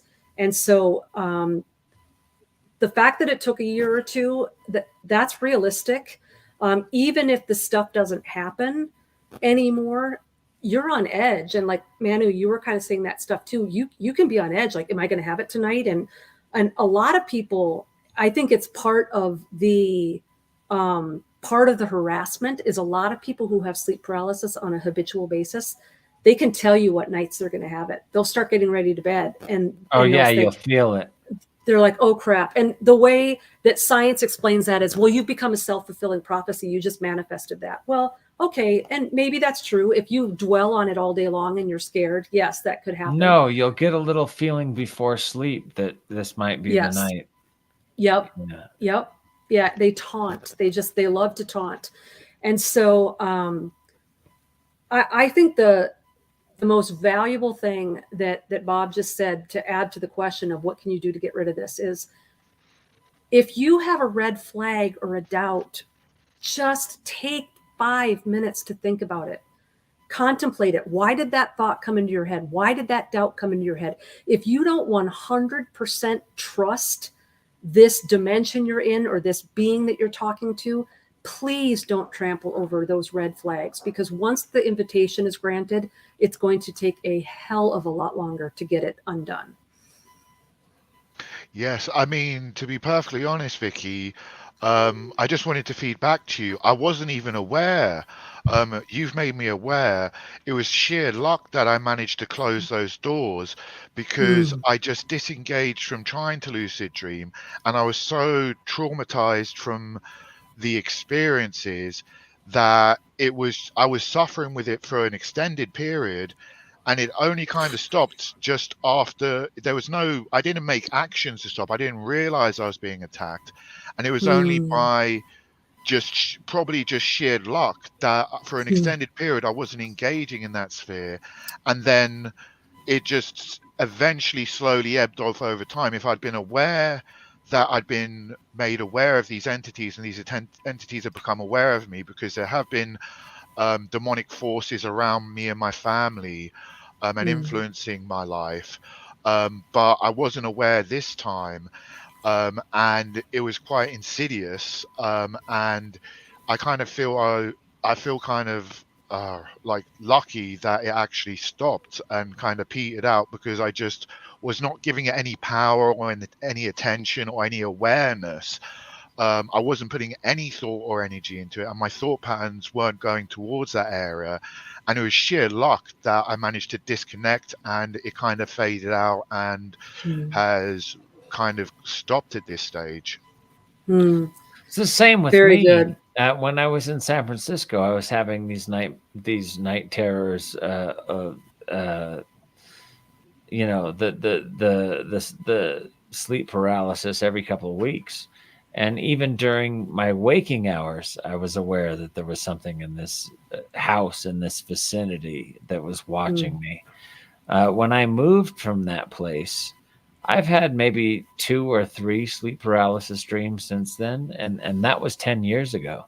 So, I you know, I've asked you this a couple times, but I'm always wondering if there's, you know, something to the location that you're actually in that lets you break away from that. Because when I moved, it seemed to stop. It's happened a couple times since, but it's never been a regular occurrence. Yeah. It can definitely be isolated to a location. And for those of you that are in a situation, if you're in a location now where you're experiencing that and you have no option to leave, there are also ways that you can clean that house, but please don't go onto the internet to find the answers, because the stuff on the internet is opening even more doors. Leave the salt and the sage in the cupboard, people, please. Like, these are ancient rituals that are just going to make it worse. Cool. Thank you, Bob. Thanks for coming on. Who do we have next? Thanks so much. We have Dave. Hello. Dave Prime. What's happening?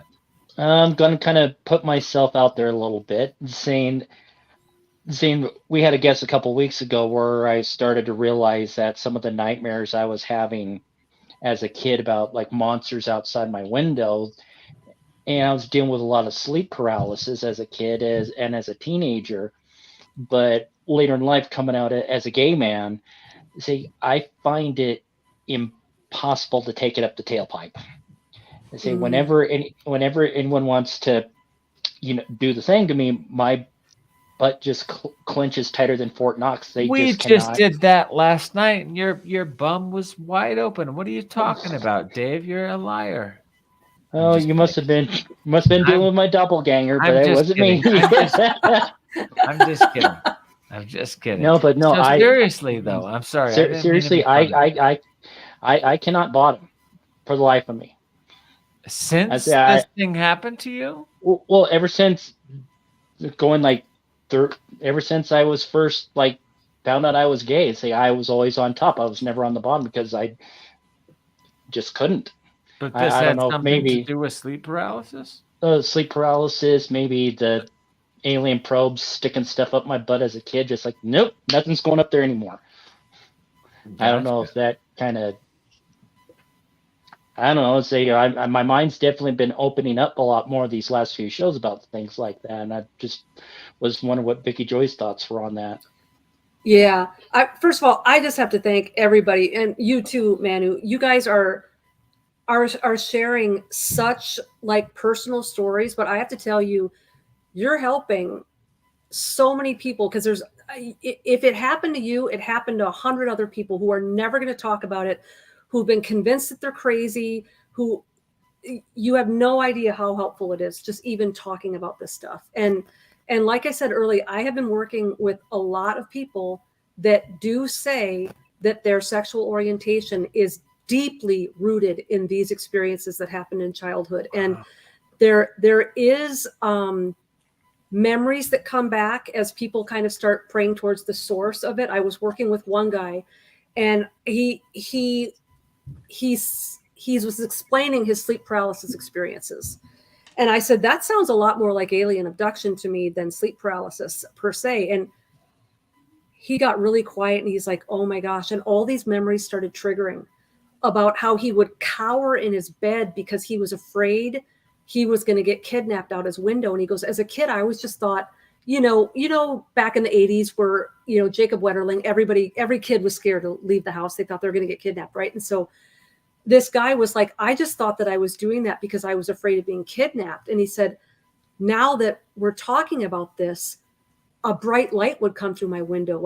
And he goes, I don't remember what was happening. And same thing as you, he grew up to go into the gay lifestyle, and he is starting now to associate it with what happened to me. What exactly was that bright light at the window? Why was I so fearful that I was going to get abducted through the window? Was I getting abducted through the window? Were those dreams I having not really dreams? And this is where they get you on the mental illness and the schizophrenia, because we have all these scattered memories. They can tell us it's just a dream or false memory syndrome. They've got a million ways to gaslight us, But with this particular guy, he ended up doing like a little activity I have in the book where you kind of, you pray to get to the source of like, what was the initial opening door here that happened? And this guy, after he prayed, realized that none of this stuff started happening to him until they had inherited land from their grandfather in like the boondocks, like out in rural USA, nothing but, cornfields, right? And when they got on the land, they couldn't find water, and all the people were coming out to like dig the well, and nobody could find water.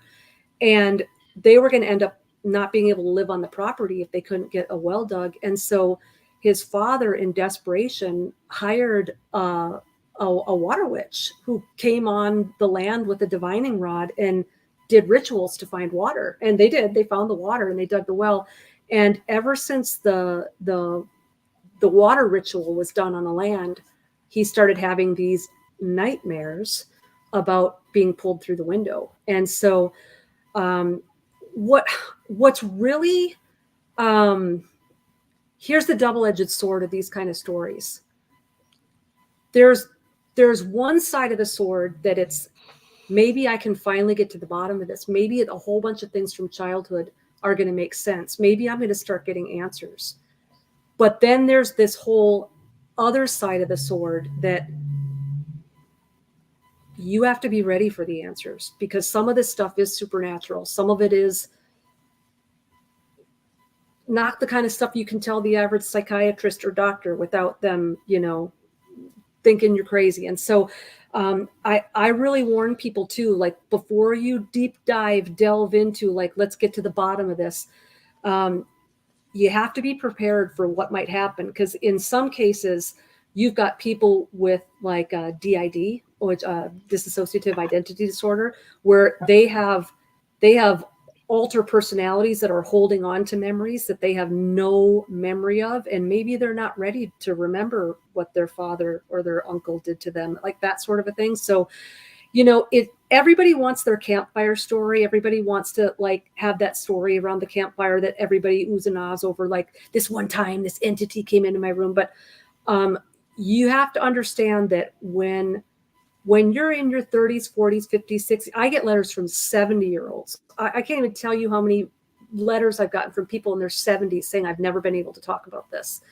And so when you've been hiding something or confused or unable to get to the bottom of something for decades, and you start delving into it, just understand before you start delving into it that there might be some memories that come back that you maybe would have better left unremembered, or maybe you didn't need to know that much. And so just to use the utmost of care for your own self and your own mental health when you dive into these things. But I think that some of the connections that you're making in your own story are, I would definitely say that they are related, because a lot of these things do go hand in hand. And a lot of the things that you're saying, I have heard before. Yeah, and talking about being taken out the window, saying that's exactly what I was experiencing, and it's not. And these are like high windows that are like 4 or 5 feet off the ground. So I mean, to be ripped out of those windows like that, and then of course my back window is easy access for anyone to pop into. And one particular bully told me once, it's like he was going to sneak in my room in the middle of the night, chop my ass off, and feed it to his dog. That traumatized me. Oh my gosh. And I was only like 8, 9 years old at the time too. So for a bully to be saying stuff like that, it's like, and of course I told my parents talked to his parents, and the bullying just got 10 times worse. So I stopped telling my parents whenever I got bullied. Yeah. So absolutely. And bullying is another common thread you're going to see in a lot of stories where people have had sleep paralysis their whole life. And you know what's aggravating about it, what's unfair about it, is you've got someone that's already being bullied all day long in school for whatever reason, whether it's their sexual orientation or a birth defect or whatever it is, they're getting, they're not safe outside of the home. And like the one place that they should be safe is in their room at night, in bed, asleep, and they're getting bullied and attacked there too. And that's why like so many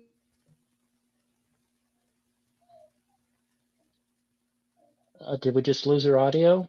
Yeah, we did, unfortunately. We've lost Vicki. Did you tap your audio button by accident? She's gone. Oh no. I can see your bummer. lips moving. We Yeah, can't hear that was a you. good subject.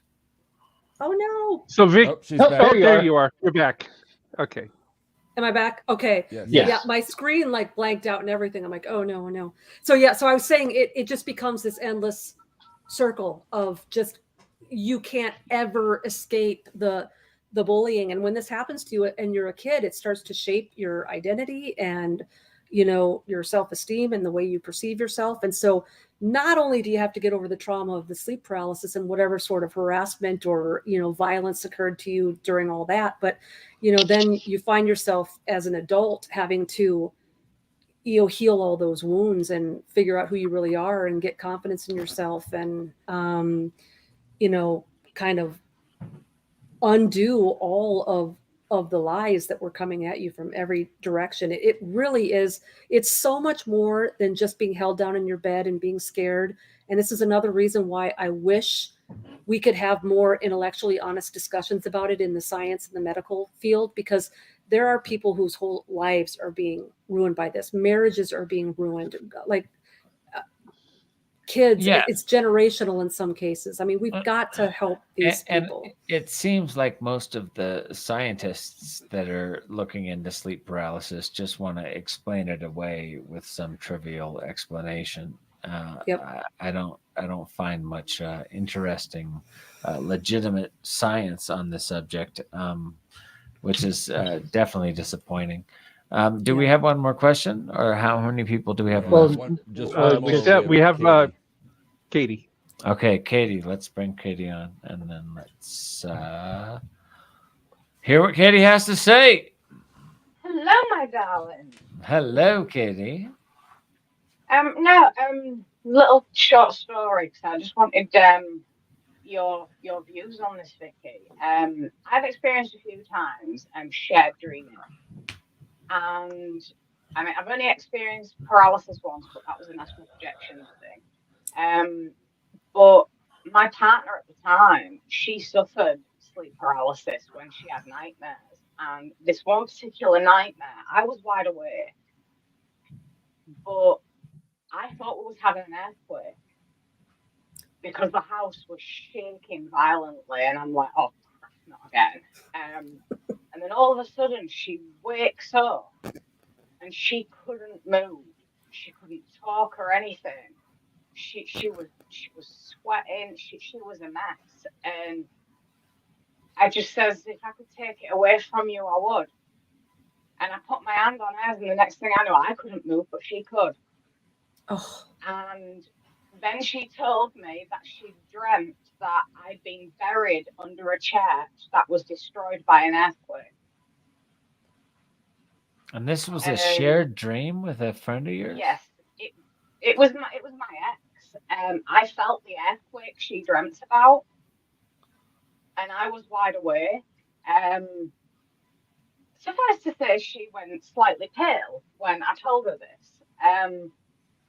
But it's almost like I felt her dream while I was awake, but then I took away her sleep paralysis. And I was just wondering if you knew anything about that, because it was completely unintentional. Right. That's wild. I love your accent, by the way. I have to say that.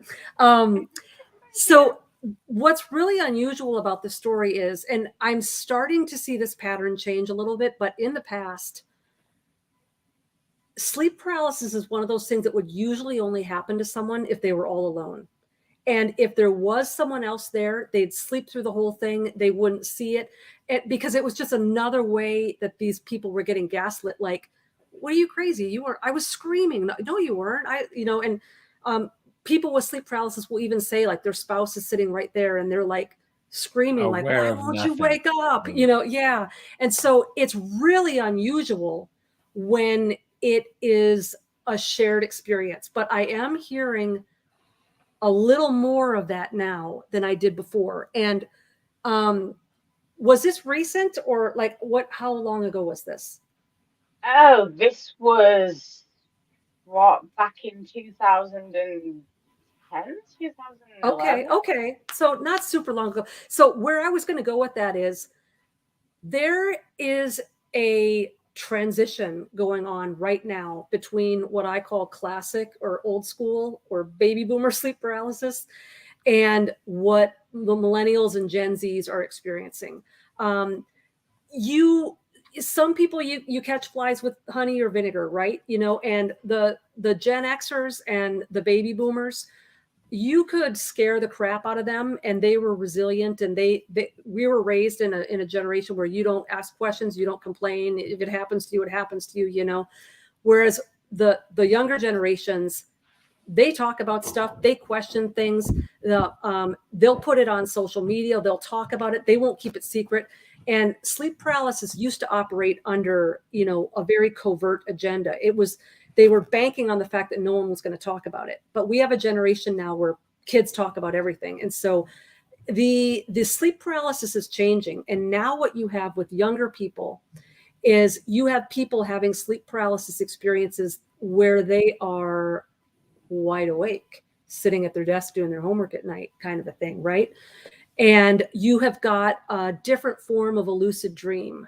You have got reality shifting now, is what the young folks are doing, right? They're writing their little scripts and putting it under their pillow at night and going off to their Harry Potter universes and stuff. So why I think now there is more of a collective experience where you can see someone else going through it and you can experience it with them, or you're both going through it together, is for a couple of reasons. First of all, they don't have to be covert anymore. It's a different generation. We're out talking about this stuff now. And so they don't have to operate under the cover of darkness like they used to. Second of all, we now have technology that is almost making it used to be that you couldn't really get into the astral realm or a sleep paralysis state unless you were in some sort of altered state of consciousness. So you had some sort of drug or alcohol, you had some sort of pineal gland activation, you were doing something in a meditative state, you were getting yourself into deep theta states in order to astral project or to lucid dream. Now we have technology that's going on around us 24/7, wide awake, and we have got all sorts of electromagnetic energy. We've got the cell phones, we've got 5G, we've got frequencies that we can and can't hear. We've got all of this technology going on where really a lot of people, between all the technology and the frequencies and the electromagnetic energy and the 5G and the medication that people are on and the THC, and you're adding all of these elements, people are now in an alpha to theta state 24/7. You know, they're in a theta state. And if you're in a theta state, you can astral project, or you can have a sleep paralysis experience wide awake. And I think that that's what we're going to see more and more of as people are more medicated. There's more psychotropic medication, there's more THC, there's more meditation, and there's more music with binaural beats in it, etc., along with all the tech. You're going to have a lot of people experiencing this stuff during the waking hours, and you're going to be able to see other people experiencing it as well. So that's exciting. Even though, yeah. And what's interesting is, I don't think it's going to be an Attack of the Killer Tomatoes scenario where everyone's screaming down the streets of New York while, you know, tomatoes are rolling down. I think it's going to be so normal at that point. People are going to be like, oh, there's a shadow man. They're going to be so used to it. And it's going to just be like second nature. But to answer your specific question, I haven't heard tons of stories about a collective experience. I've heard a few. They are very rare. But I think they're going to get less rare. And I think that it has something to do with the connection. Like, is there a spousal situation? Is there a sexual connection? Are you in the same room? There was touch involved there. You were connected. You were actually witnessing her going through this. And so it had kind of all of the elements to me of why that was able to be a shared experience. And I know it probably didn't seem that way, but in a way, you were sort of fortunate, because here's one of the unfortunate situations I deal with a lot. I deal with this a lot, and it's very sad. You've got a spouse where one person is experiencing it, and they're experiencing it heavy duty, and the other spouse not only has no clue that it's going on and never sees any, never witnesses it, but also doesn't have a supernatural threshold. And it's destroying people's marriages and relationships, because the other spouse is starting to think that this person's crazy, and then they're taking them into the psych wards, and then the person's getting medicated. So in a way, even though I'm sure it was terrifying for both of you and perplexing and even more difficult to kind of explain, like what exactly happened there, I think the more that people kind of have this experience collectively, the better, because it's really hard to gaslight someone when you experienced it yourself. And even Tyson, going back to one of your earlier questions about the doctors, how do you get a doctor to be convinced of this? What's happening more and more is there are scientists and neurologists and people of science and medicine and researchers who are experiencing these things. And once they have their own experience, they go into a whole different realm of research. Right. So I see that happening too. Final short answer. These entities, give me the names of what you think they are, and in sleep paralysis, and are they good or evil? Yeah. So the bedroom characters, the ones you see in the bedroom, I think they're very low level entities, and I think they are of the vampiric folklore variety, the Lamashtu, the Lilith, the Lamia. That's the old Akkadian Sumerian types. But in modern terms, these would be the vampires or the incubuses or the succubuses. These are the ones that want to suck the soul, but it's not the literal soul, it's the energy. They're so those are the bedroom entities. Now, once you get into the astral realm, you're dealing with different characters, you're dealing with higher level characters, you're dealing with archons and principalities that have power over nations. And in the biblical text, there's a really fascinating passage where Daniel prays and needs some angelic help, and Gabriel or Michael, I can never remember which, one of these two high-ranking archangels shows up 3 weeks later. And Daniel's basically, what took you so long, right? And Gabriel's like, I was behind the veil here for 3 weeks fighting with the Prince of Persia. So it was because that's where he was. He was in the Persian Babylonian regions. And so that's inferring that there was some sort of entity or prince that ruled over that area. And he had legal jurisdiction to that area, to the point that even part of the host of heaven, a high-ranking archangel, didn't even have the legal jurisdiction to be on his turf. And it took him 3 weeks of warfare to get this prayer through. So you've got interesting little tidbits like that. And so those are the heavenly realms. Those are the archons, the principalities, the forces of darkness, the ascended masters, the spirit guides. And those are a much higher level ranking beings than the little goofballs that show up in your bedroom and try to scare you. Okay. And is some of this stuff in the book? Yes. Awesome. It's all in there. Is there any way that you would send me or Tyson a copy of the book?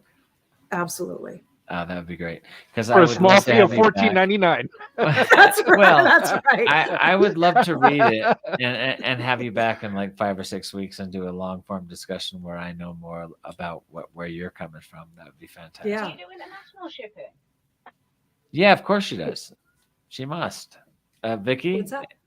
Do you do international shipping of your book? We do not. And I have been working like a dog trying to get a Kindle version of this so we can at least get an e-version. And I am hoping that happens this year.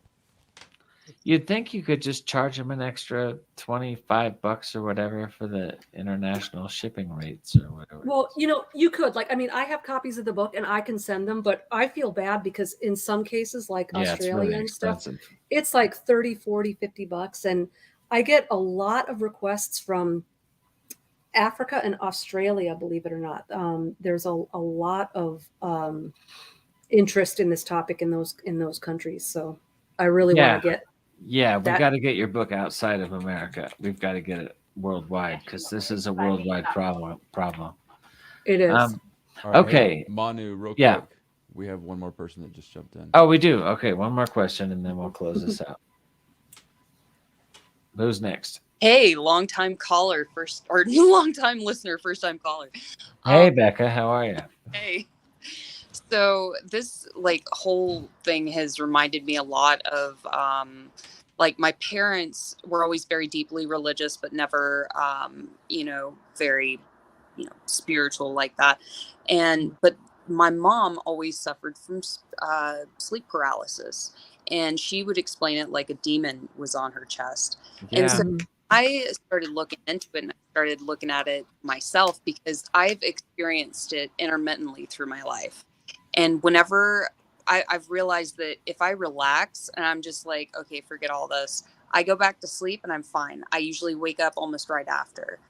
But there was this one time that my mom was telling me that it was really bad. And her way of dealing with it was to kind of break through. She had to say Jesus. That was her way of doing it.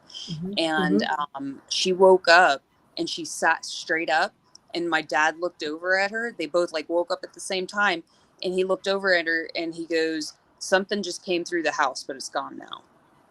Mm. And stuff like that has happened all throughout my childhood and all throughout that house. And I was just wondering, you were talking about a familial connection or maybe even a place connection. How do you start figuring out where it's come from? What's your first approach to figuring out the source, I guess? Yeah. Yep. So this is actually in the book. It's one of my appendices at the back. And, I have to use a religious term that not everybody might like, but I call it prayer mapping. It's like a journaling exercise. You can call it whatever you want because it's basically just like a very cerebral activity. But like I said earlier, if you are completely anything spiritual is out of the question, you're probably not going to get to the bottom of this as quickly. And so a person can waste a lot of time trying to get to the source. And, you know, everybody always just assumes it's the basic stuff like, oh, I played with the Ouija board, or, you know, got to get rid of my Iron Maiden albums, right? You know, everyone's got like their little classic like explanations, but sometimes it's something really obscure. I mean, it doesn't even have to be anything like spiritual or sinful. Like, and that's the problem with people who are religious who want to get this taken care of. If they go to a Catholic priest or they go to like a Protestant minister, it's pretty much, what did you do? What sin did you do to open the door? And I'm not saying that we can't open the door, but it might not even be a door you opened. It could be ancestral. It could be bloodline stuff. It could be the house you lived in. Like I mentioned earlier, that house that I lived in as a kid. There could also be multiple sources. And so what I find is a lot of people can spend months to years getting rid of stuff in their house that they think might be charged, and repenting over and over and over again for everything they can think of, going all the way back to the bubble gum they stole when they were in kindergarten. And you can just tread a lot of water and waste a lot of time. And so to get right to the source, this is what I did. And this is when my sleep paralysis, the classic stuff, stopped forever. It never came back. I just got in a room and I just wrote on a piece of paper. I just journaled every single thing that I could possibly think of that might have opened a door, whether I did it or houses I lived in, friends I had, music I listened to, so every stupid thing, every big thing. And there was one that kind of kept coming to my mind, and it was so dumb I didn't want to put it down. And so I kept not putting it down. And it kept coming to my mind, and I really felt like I'm really supposed to write this down, but I feel so stupid. And it was that when I was 5 years old, I got a chalkboard for Christmas, and I played school in my room, and I had like these invisible friends, right? Where, you know, I would call on the class, but I just felt dumb, like, you know, admitting that. And so finally I wrote it down. So when you get everything down that you can think of, then you just read it one line at a time out loud. And I'm not a real ooey gooey emotional feelings visual person. I'm like very Excel spreadsheet logic, left, right. Like I don't go for tingles and goosebumps and stuff like that. And so I really didn't expect this to work, but I was shocked when I got to the thing on the list that was the invisible friends. I had a visceral reaction, and it wasn't so much a sensation so much as my brain, it was almost like a life flashing before your eyes, sort of a scenario. When I said invisible friends out loud, about 30 long forgotten memories of when I was 5 years old downloaded at a super fast rate into my head. And I started recalling details about these invisible friends. Like I was a 5-year-old, like teaching like a kindergarten class, but the kids in my class weren't kids. They were 3 adults, and they all had first and last names. And the first and last name didn't correlate with anyone I knew in real life. And it started out where I had one invisible friend, but she turned on me, and I found out she was really wicked and evil. So I invented a second invisible friend to protect me from her. And then I found out he was two-faced. So I had to invent a third invisible friend to protect me from both of them. And I started realizing as an adult how odd of a scenario this is for a 5-year-old. And then I started recalling the dynamics of these personalities. And I started to realize that a lot of the things that I had read about, say, like the MK Ultra program, etc., and the things that they would do, that's the kind of evil and things that these characters were inflicting on me. And I'm thinking, how would that have gotten in the mind of a 5-year-old? It was all these intrusive thoughts, and it was playing out into this massive fantasy world of mine. And so I really realized, okay, that is something really unusual. And the reason I give that example is because everybody wants it to be the heroin addiction that they had in their youth, or the Ouija board that they played with, or some horrible thing that they did. And I slept with 5 guys in one night, and they're looking for some horrible, titillating, sinful thing they did. It can be something as innocent as like childhood forgotten childhood memories and invisible friends and these doors that you open where you're creating a vessel. You're creating human beings that don't exist. You're creating a vessel that if one of these entities wants to inhabit it, they can. And so it sounded crazy to me, but I just started praying and I just said, I am uninventing these characters. And I said them by name. And I said, you no longer exist. You're not real. And I like undid these characters. And, if you are of a religious persuasion, this would involve prayer. It might involve repentance. It can involve things of your spiritual background. But what I found is that somewhere in the recesses of our memory and in our non-conscious brain, we are storing the information as to what it was that opened that door. And we can access that without having to do guesswork and just throw darts at the wall and hope that we hit something. And so this prayer mapping exercise is in the back of my book. And I have to tell you that it worked for me, but it's one of those things that when you put it in a book, you're like, I don't know if this is going to be helpful to anyone. I hope this works for everyone else. Yeah, you hope it does. But here's what I'll tell you. And I couldn't be more thrilled with this. I have lost count now of the DMs and the emails and the phone calls I've gotten from people who said, I read your book and I did the prayer mapping exercise and it never came back. It's blown my mind and I'm thrilled with it. But so praying to the source, getting right to the source so you can just nip it in the bud and not spend years just throwing away, trinkets from, things that you think are voodoo. And you know what I mean? People, they spend so much time, picking these things that they think is the source. And I'm telling you, the source is probably not what you think it is. It's probably something really simple. Yeah, no, this happened to me since I was a very, very young man too, like a kid. Mm-hmm. So I feel the same way. I remember these memories from being very young. Mm-hmm. Did that answer your question, Becca? Yes, it did. Thank you very much. Okay, cool. Well, Vicki Joy Anderson, thank you so much. Thank you so much for coming on the program. I hope everybody reads your book, and we definitely will, especially if you send it to us free. But I'll get a copy of your book, and we'll talk again in the future. Next week on Dangerous Thoughts, we have what was her name? Sarah Lauren, right? 4.5 million people worldwide are victims of forced sexual exploitation. 1 in 6 endangered runaways in the U.S. will likely become a sex trafficking victim. She is one of the fortunate survivors, but the real miracle was discovering the way to overcome her trauma. I think this will be a very interesting conversation. If anyone's wants to join the program and share their thoughts, please do. This has been a great episode, a very long episode, but we tend to do that. Thank you so much for listening to Dangerous Thoughts with our interesting people, Manu and Tyson, and all of our guests. Thank you so much for participating. We'll see you next week with Sarah Lauren.